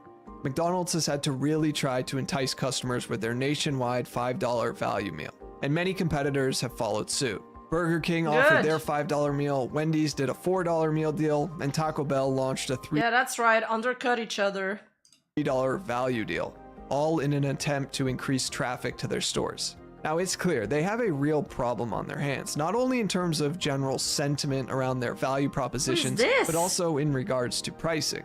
But fast food companies... Yo, wait, what is this? Are these supposed to be potatoes? Or are they like flat egg rolls? I don't get what this is supposed to be. They look so weird. Around their value propositions, Food but also cubes. in regards to pricing. But fast food companies also have to reckon with fast casual offerings eating away at their market share. Chipotle, Cava, and Sweetgreen have all reported a much different outlook on this matter. And while yes, they typically attract a higher income cohort, it's not... Honestly, why can't we have like salads drive-through or smoothie drive-throughs? I would go to that. I would use that every day. only them that are buying these products. Cava, the Mediterranean chain, only raised prices 12% from 2019 to 2023. And as a result, they reported... You guys have. I must go to the lands of America. Increases to their top and bottom lines. Now, of course, they have a much smaller footprint than McDonald's, but when that Big Mac is contesting the prices of some of these fast casual offerings, it seems like an inevitable shift is bound to occur here. And even casual sit-down restaurants like Applebee's and Chili's are getting involved into this value war. Chili's 3 for Me meal deal for $10.99 has created a resurgence in traffic to their restaurants, resulting in their foot traffic soaring 33%, which capped off 6 straight months of increases. Wow, that looks so good. are higher prices just the costs of doing business? I don't see how one could come to that conclusion with how much profits have increased over the last 5 years for most of these chains. To me, this does seem like some good old-fashioned corporate greed, masked in layers of manipulation and excuses. And now for fast food places. I mean, if they get to offer the $5 meals, that means they can afford it. Or trust me, they wouldn't be doing that. For like sure. McDonald's, Burger King, and others, customers not only have to battle with higher prices, but also with the lack of convenience and quality of the food itself. Because at the end of the day, when all is said and done, infinite growth is the goal. And the fiduciary duty to shareholders comes before customers, employees, suppliers, or vendors. But it is really interesting to see how some companies simply choose to operate differently while still achieving success. If you want to learn about a prime example, I covered the story of Costco and the interesting approach they've taken to capitalism. You can learn about it here. Thanks so much for watching. That looks like an interesting video to watch.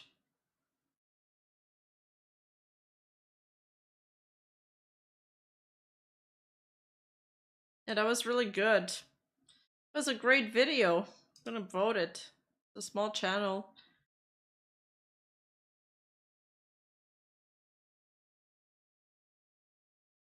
What is this? Oh my god, it's gonna be a red...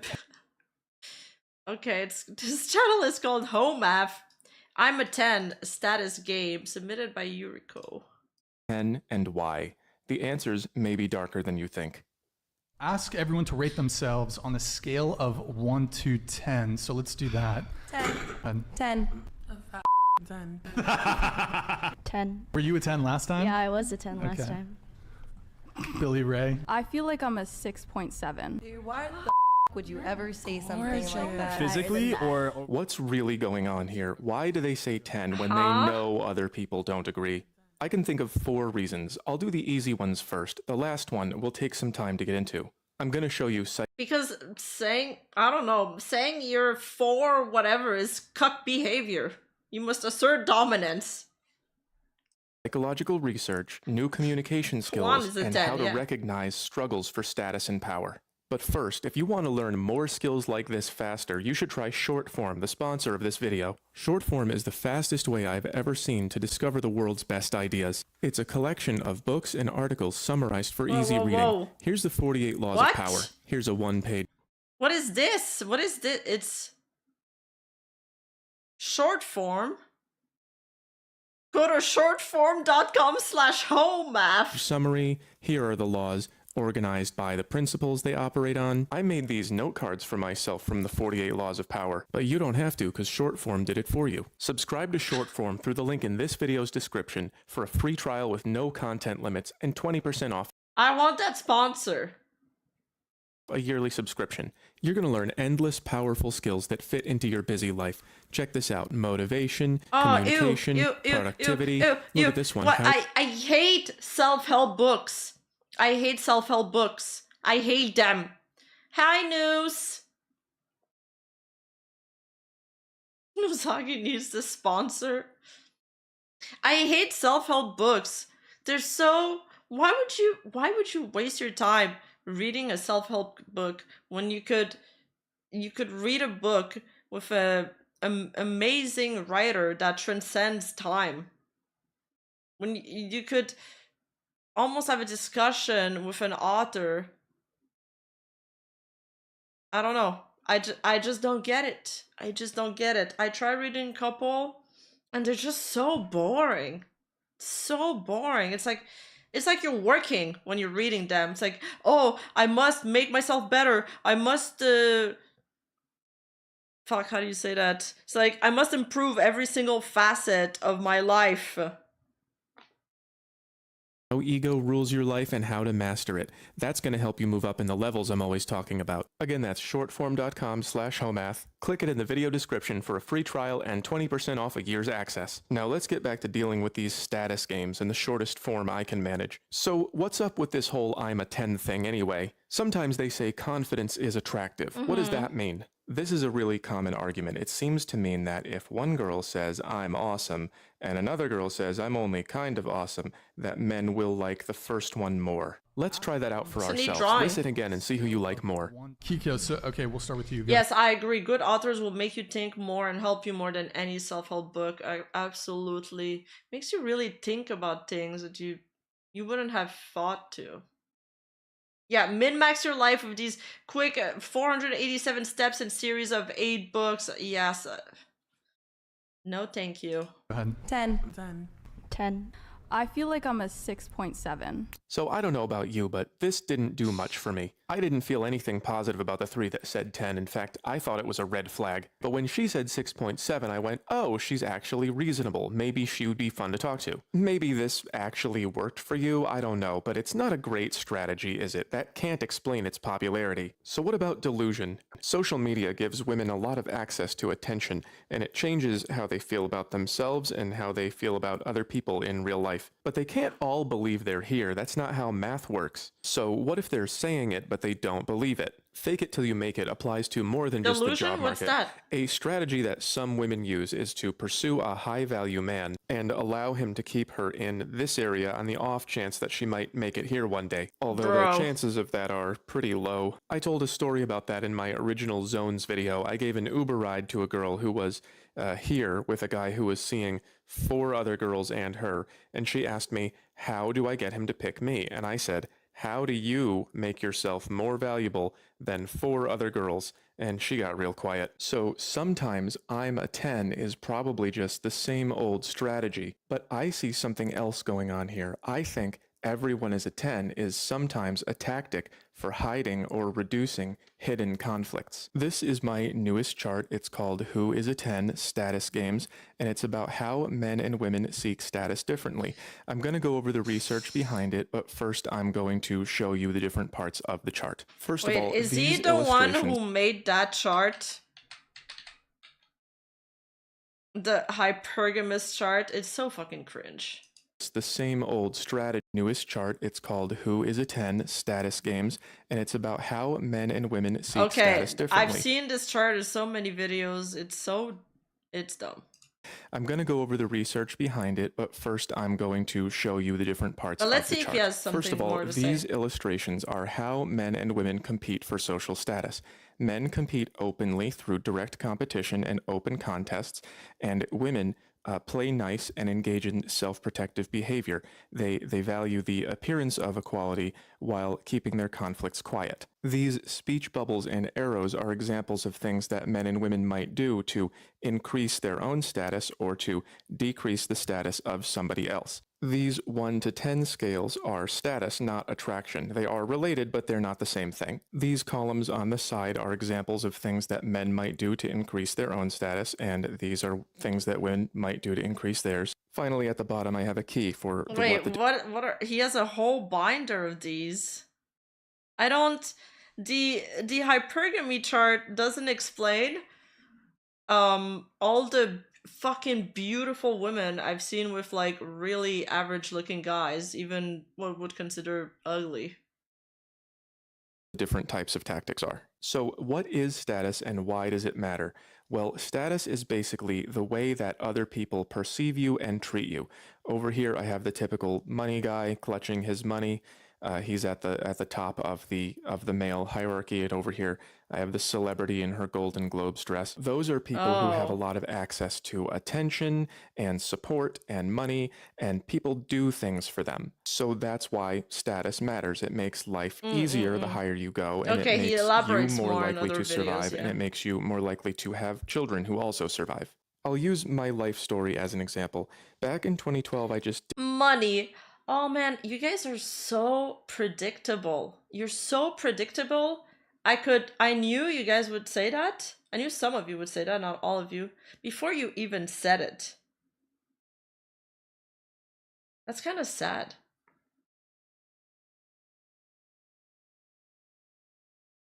I think, you know, it's about what you bring to the table. And it doesn't have to be only of monetary value. You can make yourself valuable to somebody else by what you bring to the relationship. And that's something that goes both ways. Each person needs to bring something. It's like a potluck. You know, everybody brings a meal, and it's about satisfying somebody else's needs. Because yeah, chat is downloaded. I know it's downloaded into my brain. Did not have that much going for me, but over the next few years I started going out and doing things and working on myself, and people started being happy to see me and including me in things, and I developed a good reputation. And then we all remember 2020 kind of lost everything. So with that, I lost my status. And people didn't want to hang out with me, and people didn't want to give me money for any reason. I lost all of the ways that I got status, so I lost my status. And that maintained itself all the way up until I started home math, and then there very quickly has been a big jump to now I've got people in my inbox every day saying, I want to do this for you. I want to help you with something. And that's been very good for me, but it's still context dependent. This is only me on the internet. The other day, what? That doesn't even bring any value to you. All the people saying they want to do stuff for you and stuff, it's all just noise though. Like, it will go away if you lose your status. I really think relationships, whether it's romantic or friendship, they're really only tested when things go wrong. Like, you cannot know if you're truly friends with somebody, and that's kind of like my bar, unless, you know, things go down, shit gets rough, who sticks by you then? And that's my bar when I judge somebody. I'm like, would they be a person, you know, that would hang out with me if I had nothing? And if the answer is yes, then that's somebody I believe is worth keeping around.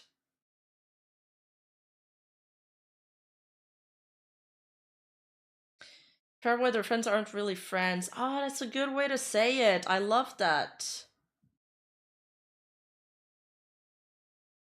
True, but how do you get there first? I think the base is finding people with morals that align with your own, with some kind of ethic or like a code of honor that aligns with your own, because that differs from person to person.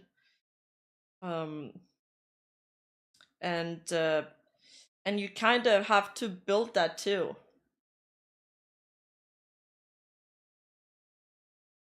Wait, he's serious? I kind of thought it was a long skit. I don't know. I thought he was going to analyze. I don't know. There's still a lot to watch. I don't know where this is going. I thought he was going to analyze why people, you know, they say that, and why the other the girl at the end, she said a different number than the other one. And I wonder why. Is it because she saw that the other women said 10 and she wanted to look humble? Is it actually how she feels? I feel like 6.5 is pretty low.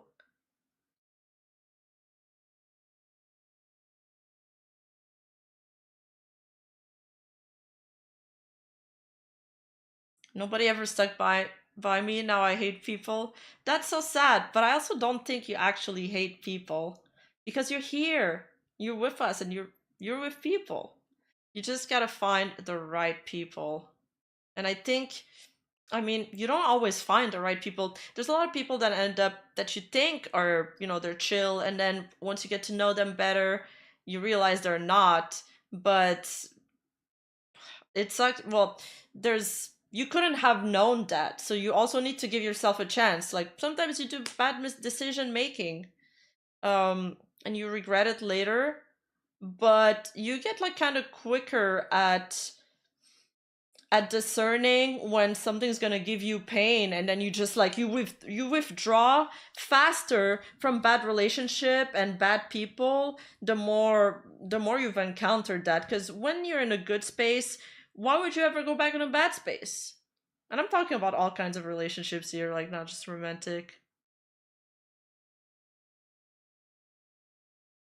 Yeah, only 2D for me. 2D doesn't bring any pain. 2D's life. 2D's love.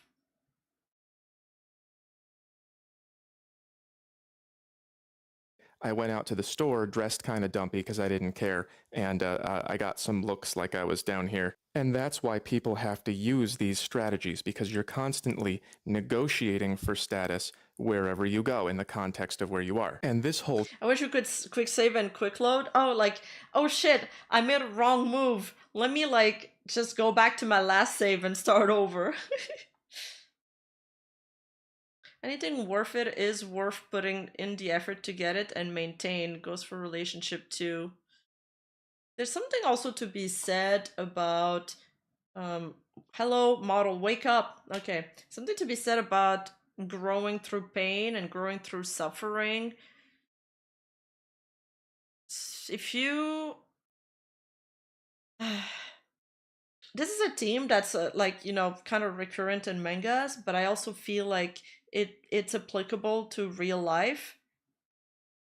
Because if you spawn with everything, if you spawn with like a level 500 armor and a bunch of girls and a bunch of people always giving you attention and a bunch of money, then why would you try to get good at anything? Why would you try to improve at anything? But if you spawn and you have like your dog shit level 1 armor, you have 0 money, no one's looking at you, then what are you gonna do? You're gonna be like, well, I'm gonna try to become good at something, and then I'm gonna try to be like one of the go-tos in that topic or that niche or whatever I'm good at, like that work. And then, you know, there's circles that get formed around that once you get and then you build your confidence, and that's kind of like how you evolve. Chart, which is based on the whole everyone is a 10 phenomenon, is about the differences between the way men do that and the way women do that. And one of the ways that women do that, in my opinion, is to just say everyone is beautiful, everyone is a perfect 10, and everyone is equally valuable in order to... I mean, I don't know if everybody believes that everybody's beautiful, but you're not gonna say to somebody's face the first time you meet them that they ugly. Like, bro, oof, man, you're a Sorai. Like, you would be a 10, but like your nose, like maybe needs a little retouching. Hide the ways that they jockey for status, whereas men just do it right out in the open. Let's get into the research. In a 2013 paper of this long name from Harvard, it says, from early childhood onwards, girls compete using strategies that minimize the risk of retaliation and reduce the strength of other girls. Girls' competitive strategies include avoiding direct interference with another girl's goals, disguising competition, competing overtly only from a position of high status in the community, enforcing equality within the female community, and socially excluding other girls. The writer continues that from an early age, women clearly dislike group hierarchies while boys and men are okay with competing directly, and girls and women prefer to interact with same-sex individuals of similar status. This doesn't mean that girls and women don't care about status. For both sexes, high status increases the probability that one lives longer, and so do one's children. The result of these two somewhat conflicting motives is that girls and women seek high status, but disguise this quest by avoiding direct contests. So what does that look like in practice? The camera shake gave me vertigo. I put green and always here because mid and low women they're just always 10s. They're always perfect. I competed in video games. It was full of backstabbing.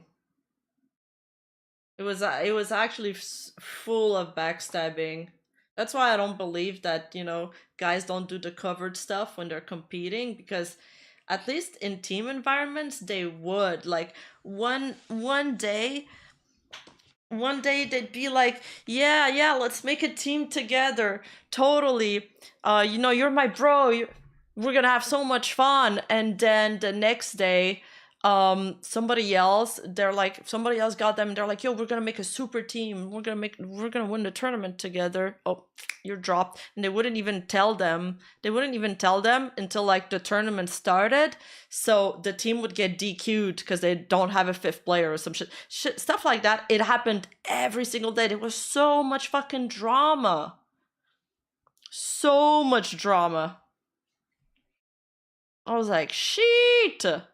Perfect and beautiful, because if you want to hide your status games, you can never actually tell anybody that they're lower down on the hierarchy, except for women who are actually high up on the hierarchy, and then they are only 10s when they are cooperating, which is why they use this cooperation strategy. You might have a really gorgeous, famous woman or woman who is locally high stat. The DPS players are all little bitches all the time. Saying everyone is beautiful and perfect and we're all equal, because she knows she has to say that in order to not be excluded by the armies of everyone else who are going to demand equality. That's the game that they play. Here I have an upper mid-level woman saying, I guess that's true. You're a 10 to a lower level woman, and what that means is stay acting stupid. That I colored turquoise here for sabotage, and what that basically means is but I think it's more like social etiquettes. Like, I think it would just be viewed badly. Like, Twitter would have an uproar or some shit. Hey, yo! You ugly! You didn't... You didn't hyrule when you were born!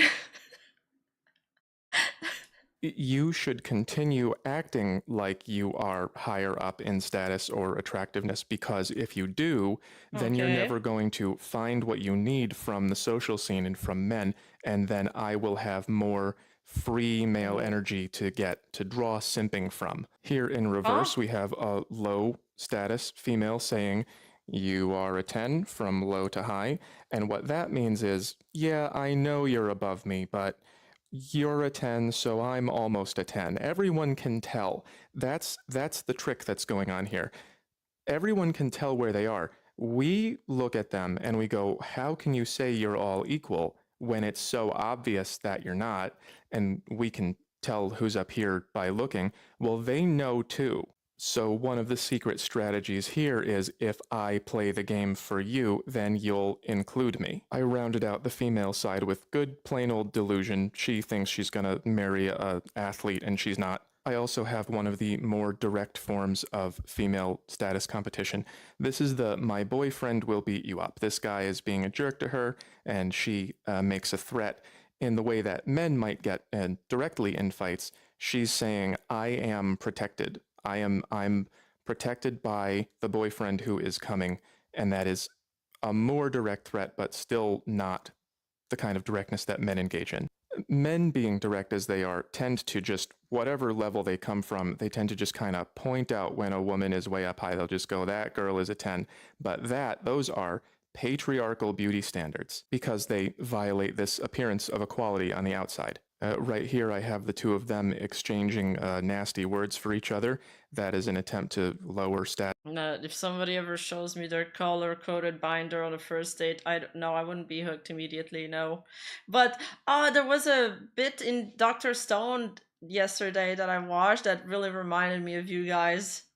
I don't know why I just thought of this, but it was like something like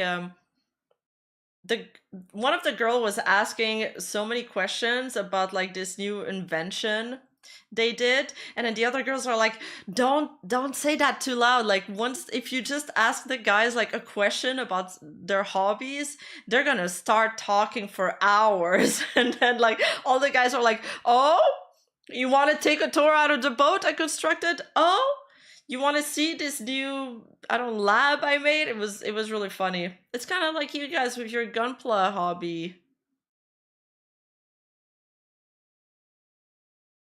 No, I think the colorings and stuff looks really cool, and the designs, and you know, he writes better than me, so no, I think the charts look really good. Like they look really good.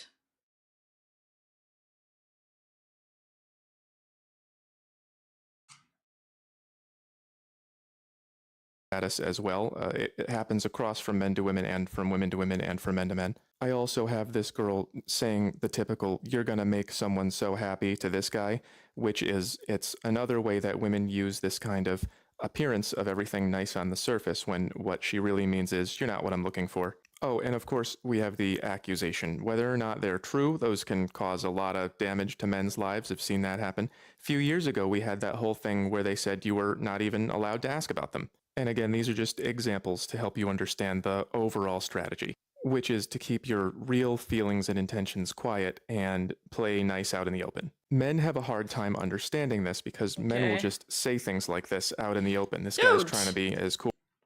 It is cool. It is cool. My Pokemon Stadium speedrun is undefeated. That's cool. It's like, yeah, I beat Pokemon on Hardcore Nuzlocke a couple of times. I feel like that's pretty cool. Cool as he can and not managing. This is something that somebody actually said to me once. I did not see him talk to a woman the whole night, but he was really trying to tell me, yeah, women, I make them work for my attention. Okay, so he put like the toxic stuff that both sides do, at least. But none of them were trying. So I made that a combination of self-inflation and tearing down women and delusion. Like, no one's listening to you, buddy. Then this guy right here is doing the fragile ego thing. The she's not that hot, bro. This is that from the standard female delusion chart. So he's trying to make himself look cooler than he is, which sometimes works. Another thing I see from time to time is a guy I see who that does you not see that a work lot out on the internet. She's not that hot, bro.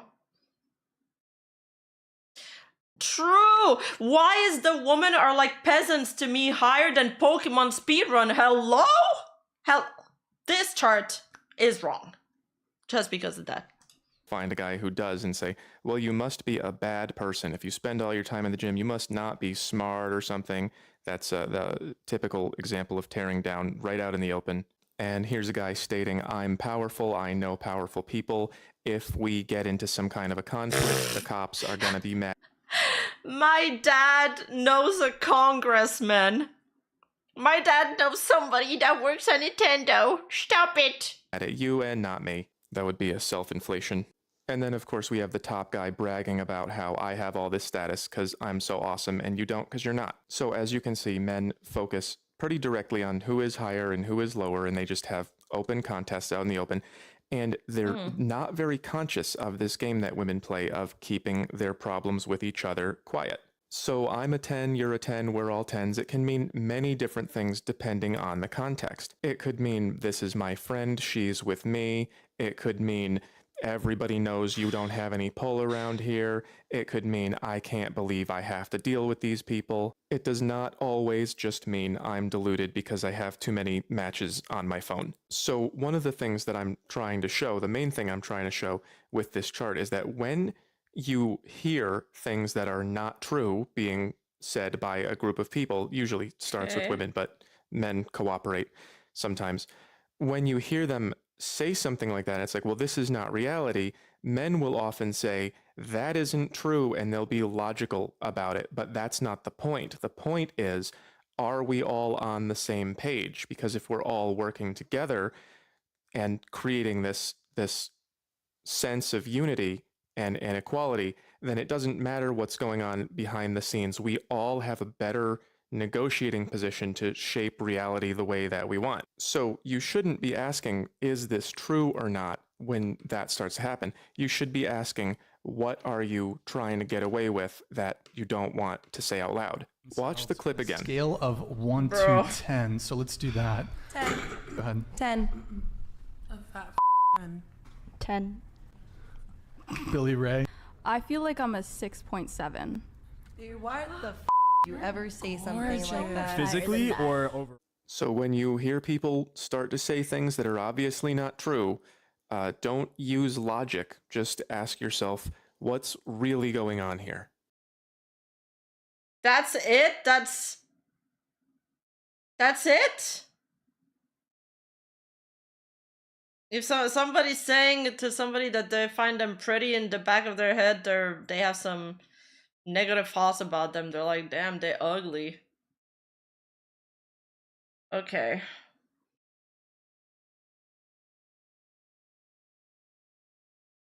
All right, Home F. Good name though. Good name. Not totally agreed with a lot of things in the video. Yeah, there's a lot of competitiveness in the men's sides too sometimes, but I think it depends where you go. I've seen a lot of really wholesome like male friendships, and we need more of that. I think we need more of that.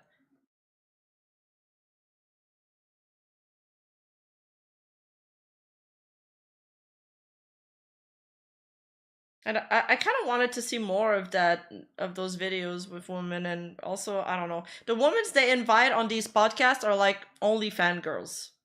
I don't know why we're using that as the basis of like everything. They invite people that are gonna make content, that are gonna farm.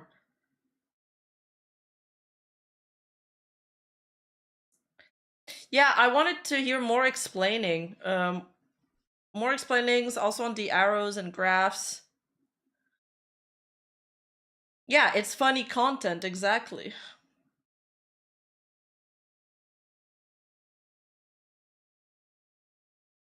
It's sad that it's become like the norm, like what everybody thinks how women behave, when it's all, I mean, it's all fake. It's all fake.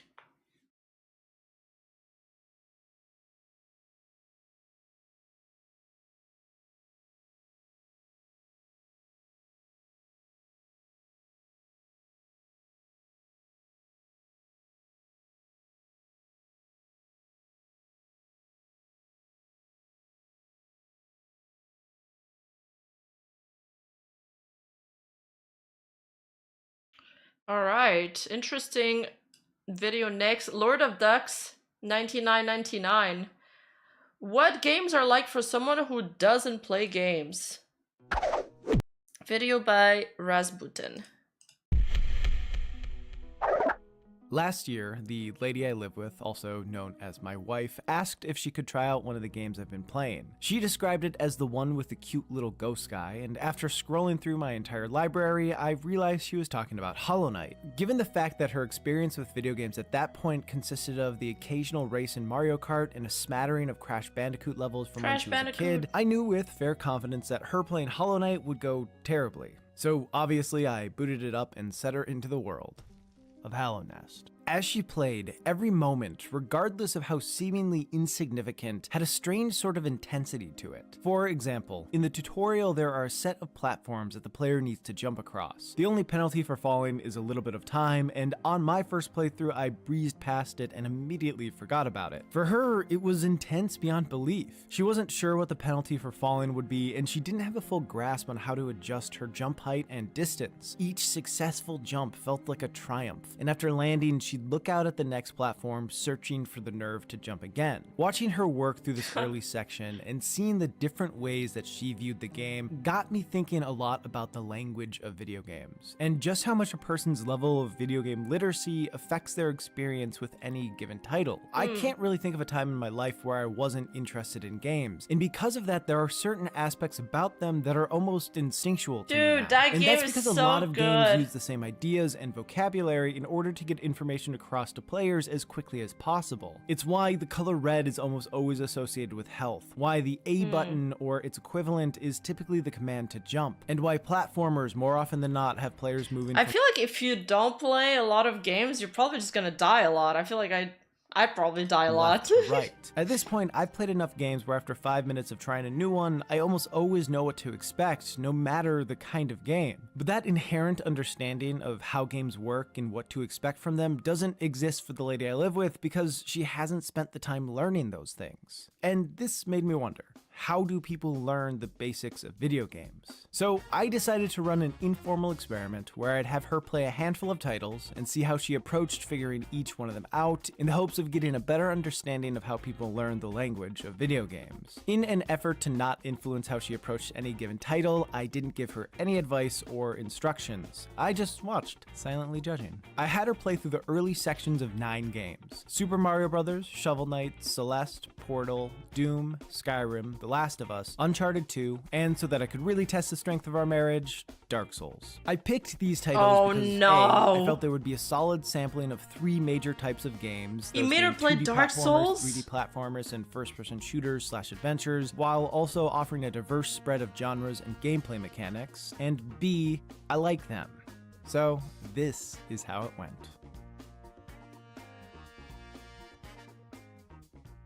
Just kidding, we're still good.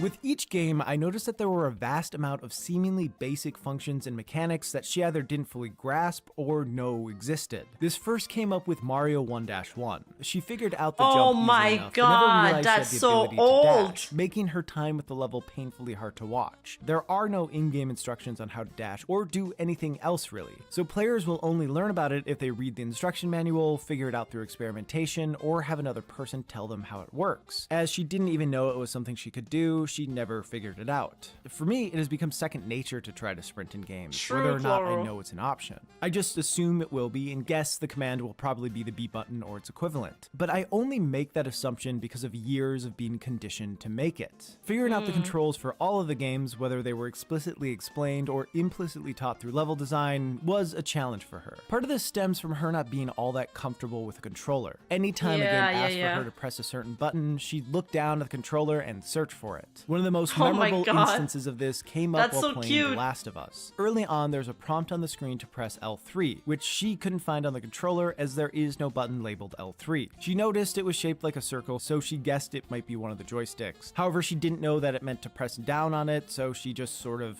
moved back and forth until eventually figuring it out. I've certainly played games. Oh my god, watching noob gamers must be so painful. How does he do it? You probably just want to yank the controller out of their hands and do it for them. Better job of illustrating how L3 and R3 work, but it is kind of weird that there's pretty much a hidden button on all controllers that new players will have no reason to know exists. Figuring out a game's controls sounds easy, but she essentially not only had to memorize which buttons did what, but also which buttons were where, adding another layer of things to keep track of and making the process a little bit more overwhelming. She typically fared better with It's like watching game reviewers play through games. True. Too much information to remember. With Dark Souls, after reading 15 or so messages explaining the controls, she said she felt like she was getting too much information too quickly. A lot of the things she learned, most notably the lock-on feature, she forgot about by the time they would actually be useful. On the other side of things, with Shovel Knight, she struggled to get through a few of the early sections because she didn't understand the full scope of her abilities or how to use them, but once she did start to figure things out through experimentation, she ended up remembering the core mechanics better because she witnessed firsthand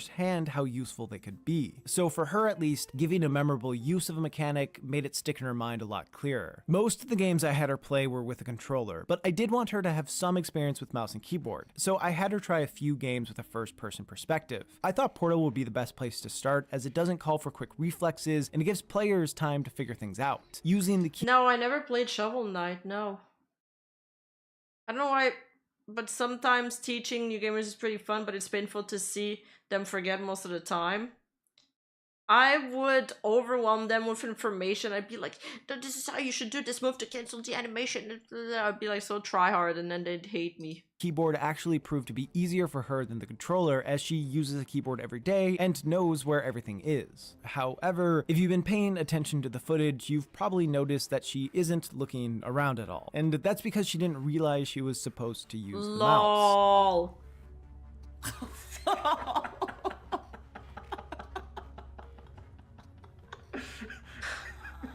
In fairness, the instructions at the start explain how to move and how to pick things up, but they do assume that players will just know to use the mouse to look around. Given that she doesn't spend her free time watching me play games on my computer, why would she? I know that a lot of these little issues she ran into in regards to controls and mechanics all seem easy to overcome, and in a lot of ways they are, but they do still act as small barriers to entry. I don't remember ever like not understanding how a controller works. I think you just spawn with those abilities. No, I thought everybody spawned with those abilities. What the fuck?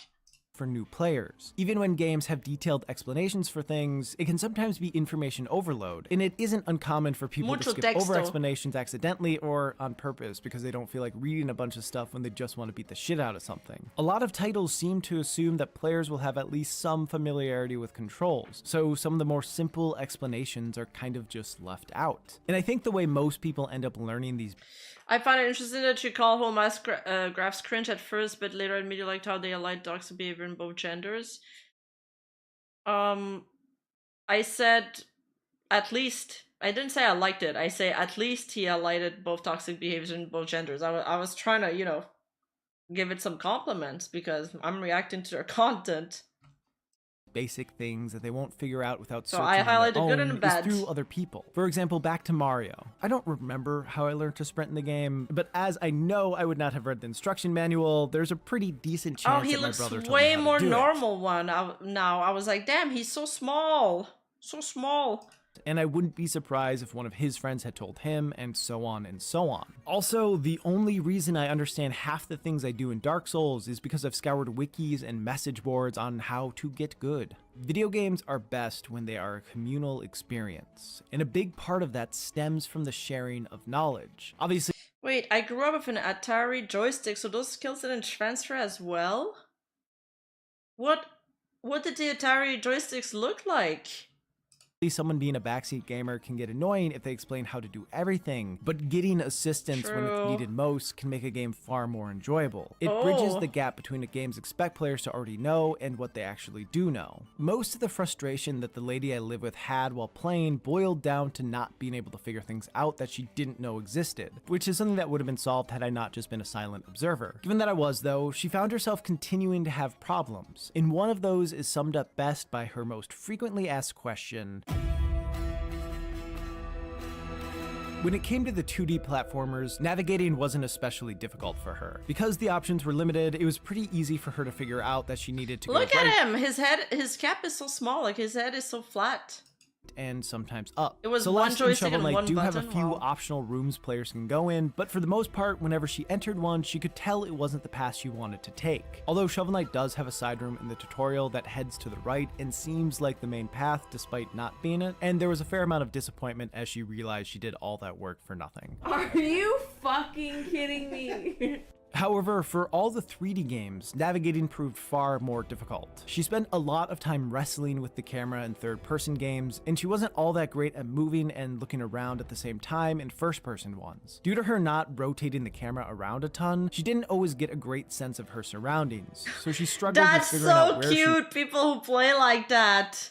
was and where she was going. Like in Skyrim, she missed the jump from the tower to the house during the tutorial, and it took a while for her to realize that she had fallen back to the spot where she started. Also, because she wasn't good at focusing her camera, she didn't realize she was supposed to be following Hadvar, so she was sort of just strolling along, trying to get out of the city in her own way. Once she did follow him and got into a building, she was more interested in picking up everything she saw instead of moving forward, which actually is fair in how most people play Skyrim. Either way, she wasn't fully sure where to go. Interestingly, after we finished all the games, I brought up the footage of Skyrim and showed her Like the camera constantly pointing down. compass at the top of the screen, and she said that she hadn't noticed it while playing as she was mostly just focused on what was directly in front of her. The same thing happened with Doom's compass and even the health bars of enemies and bosses in Dark Souls. She typically noticed waypoints on the screen when they showed up, but she didn't know what they were for, so I she remember the first time I played like one of these multiplayer like FPS games.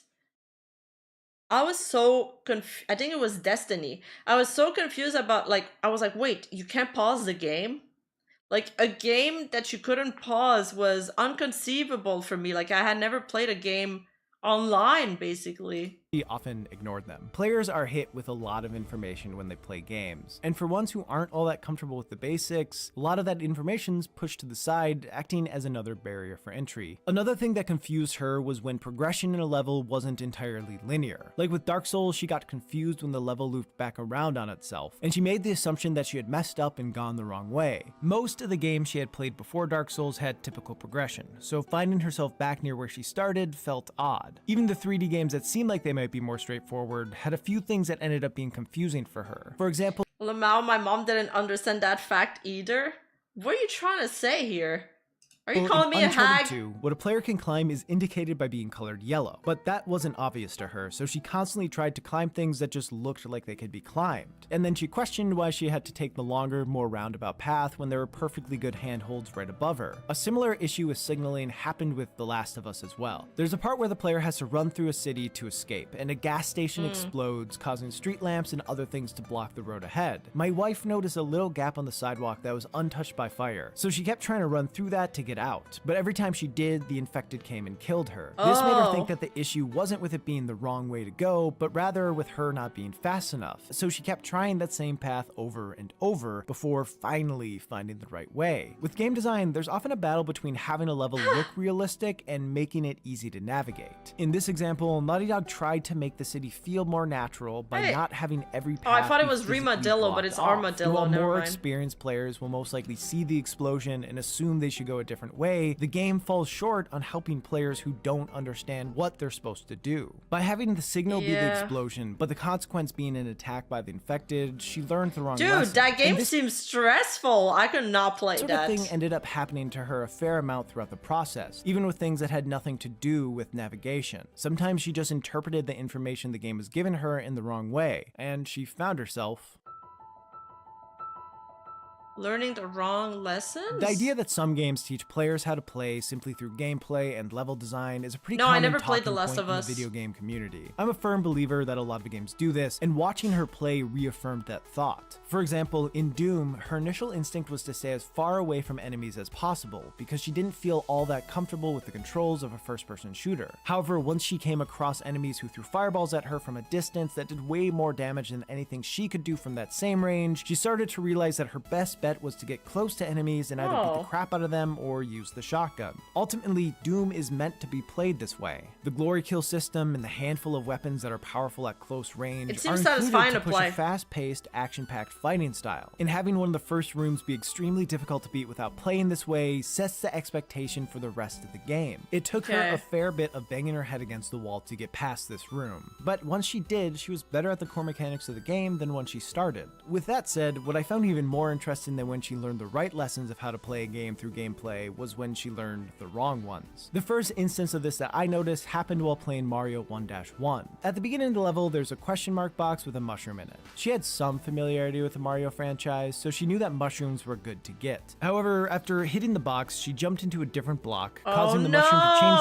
directions and go off the left side of the screen, out of reach. She didn't register that she had caused the mushroom to change directions, leading her to the assumption that mushrooms would always end up going to the left. But everybody knows how to play Mario. That she suspected held the mushroom, she hit it and immediately moved to the left to grab it before it went off screen, and well.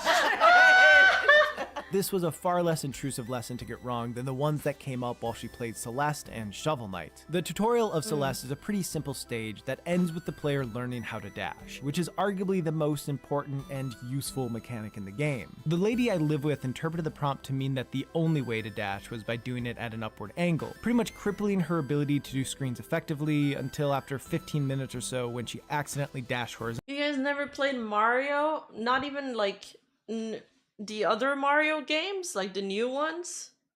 Bro, I jump like Mario in my dreams. What do you guys dream about?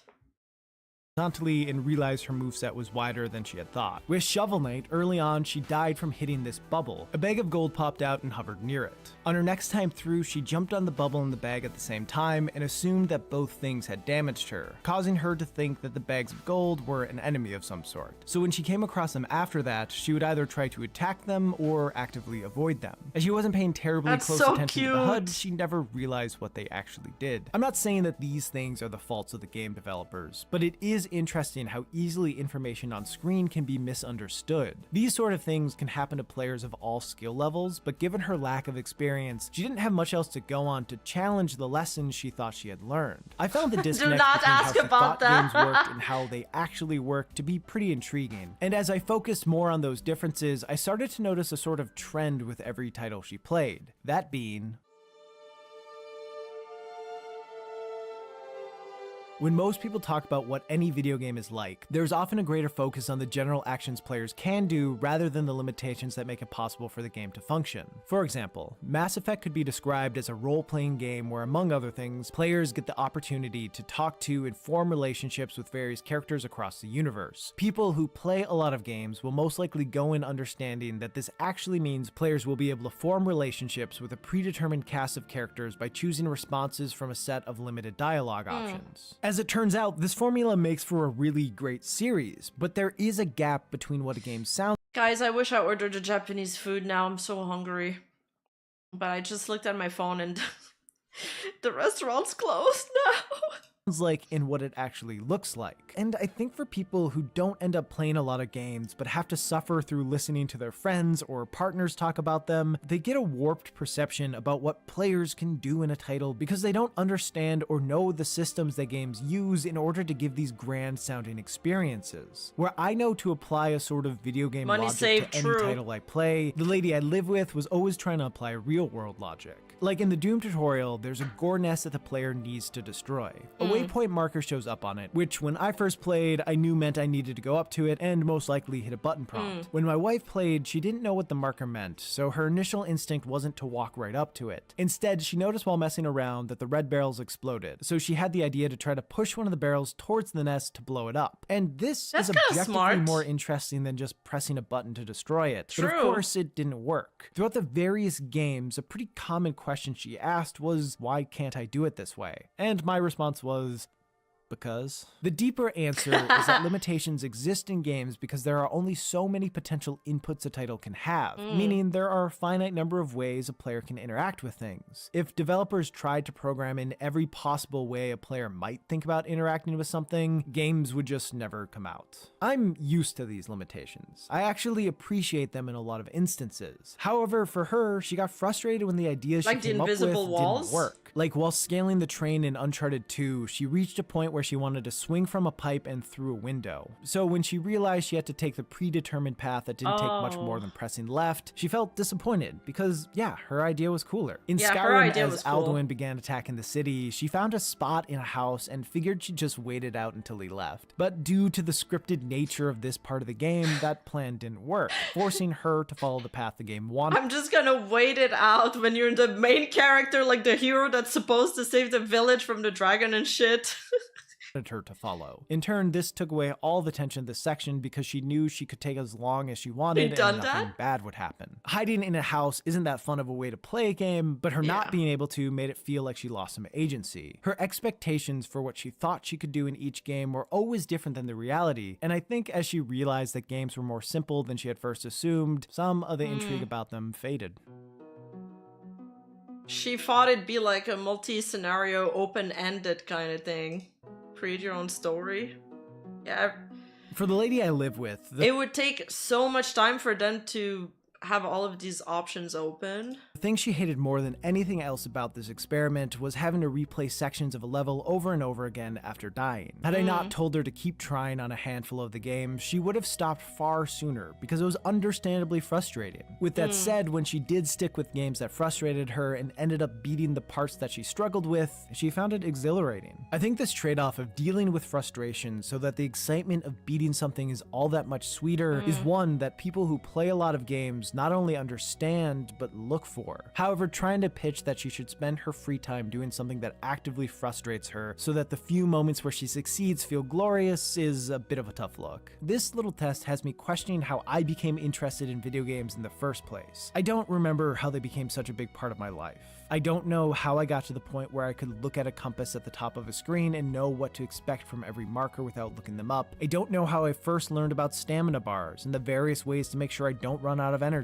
I don't know how I became, I guess, fluent in the language of video games. I'm just glad that I learned the basics when I was young enough to not care about spending hours on one level. For a better understanding of how inexperienced players approach video games, I need to run a much wider and more complex study that tests in a more robust way than just sitting down to watch my wife play video games a few times. But I did find it interesting to compare how wildly different my approach to games is to hers. And while I definitely don't have enough definitive information to make any sort of legitimate conclusion about how inexperienced players approach games, I do want to say this. In a similar way to how it is harder to learn a language as an adult, it's... Yeah, I mean, I think, I don't know.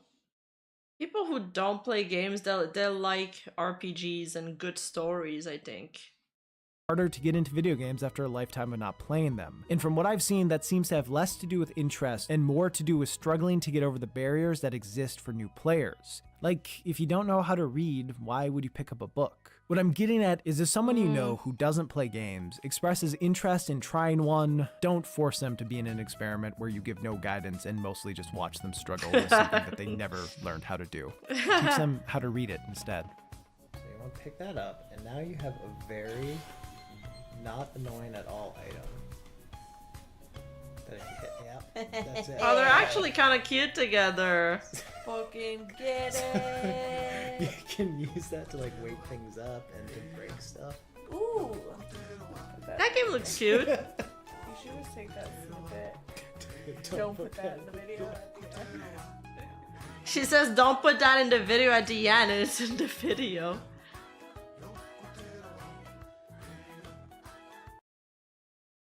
That was really wholesome. Man, he must have filmed her, like, and recorded her playing hundreds of hours to do that. She's tried all kind of different games too. That's really interesting. That's really interesting. Wow. Rasputin. Good video, great submission. Thank you guys.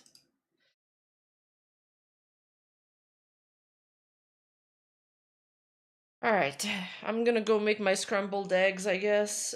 Tomorrow I will do my taxes, for sure though. For sure.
A RIP accountant.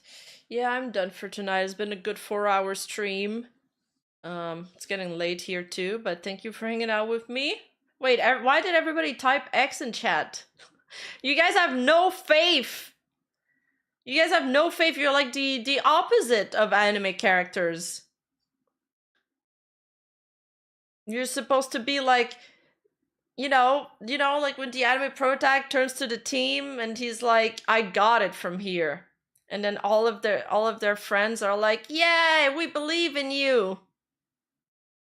This is not it, guys. This is not it at all. Yeah, it's a weekly thing. Gambate, thank you. Alright, thank you for hanging out, everybody. Love y'all. I'll see you in the next stream. I'll probably stream on... I'll try to sneak in a stream on Sunday. Or Friday. Good night!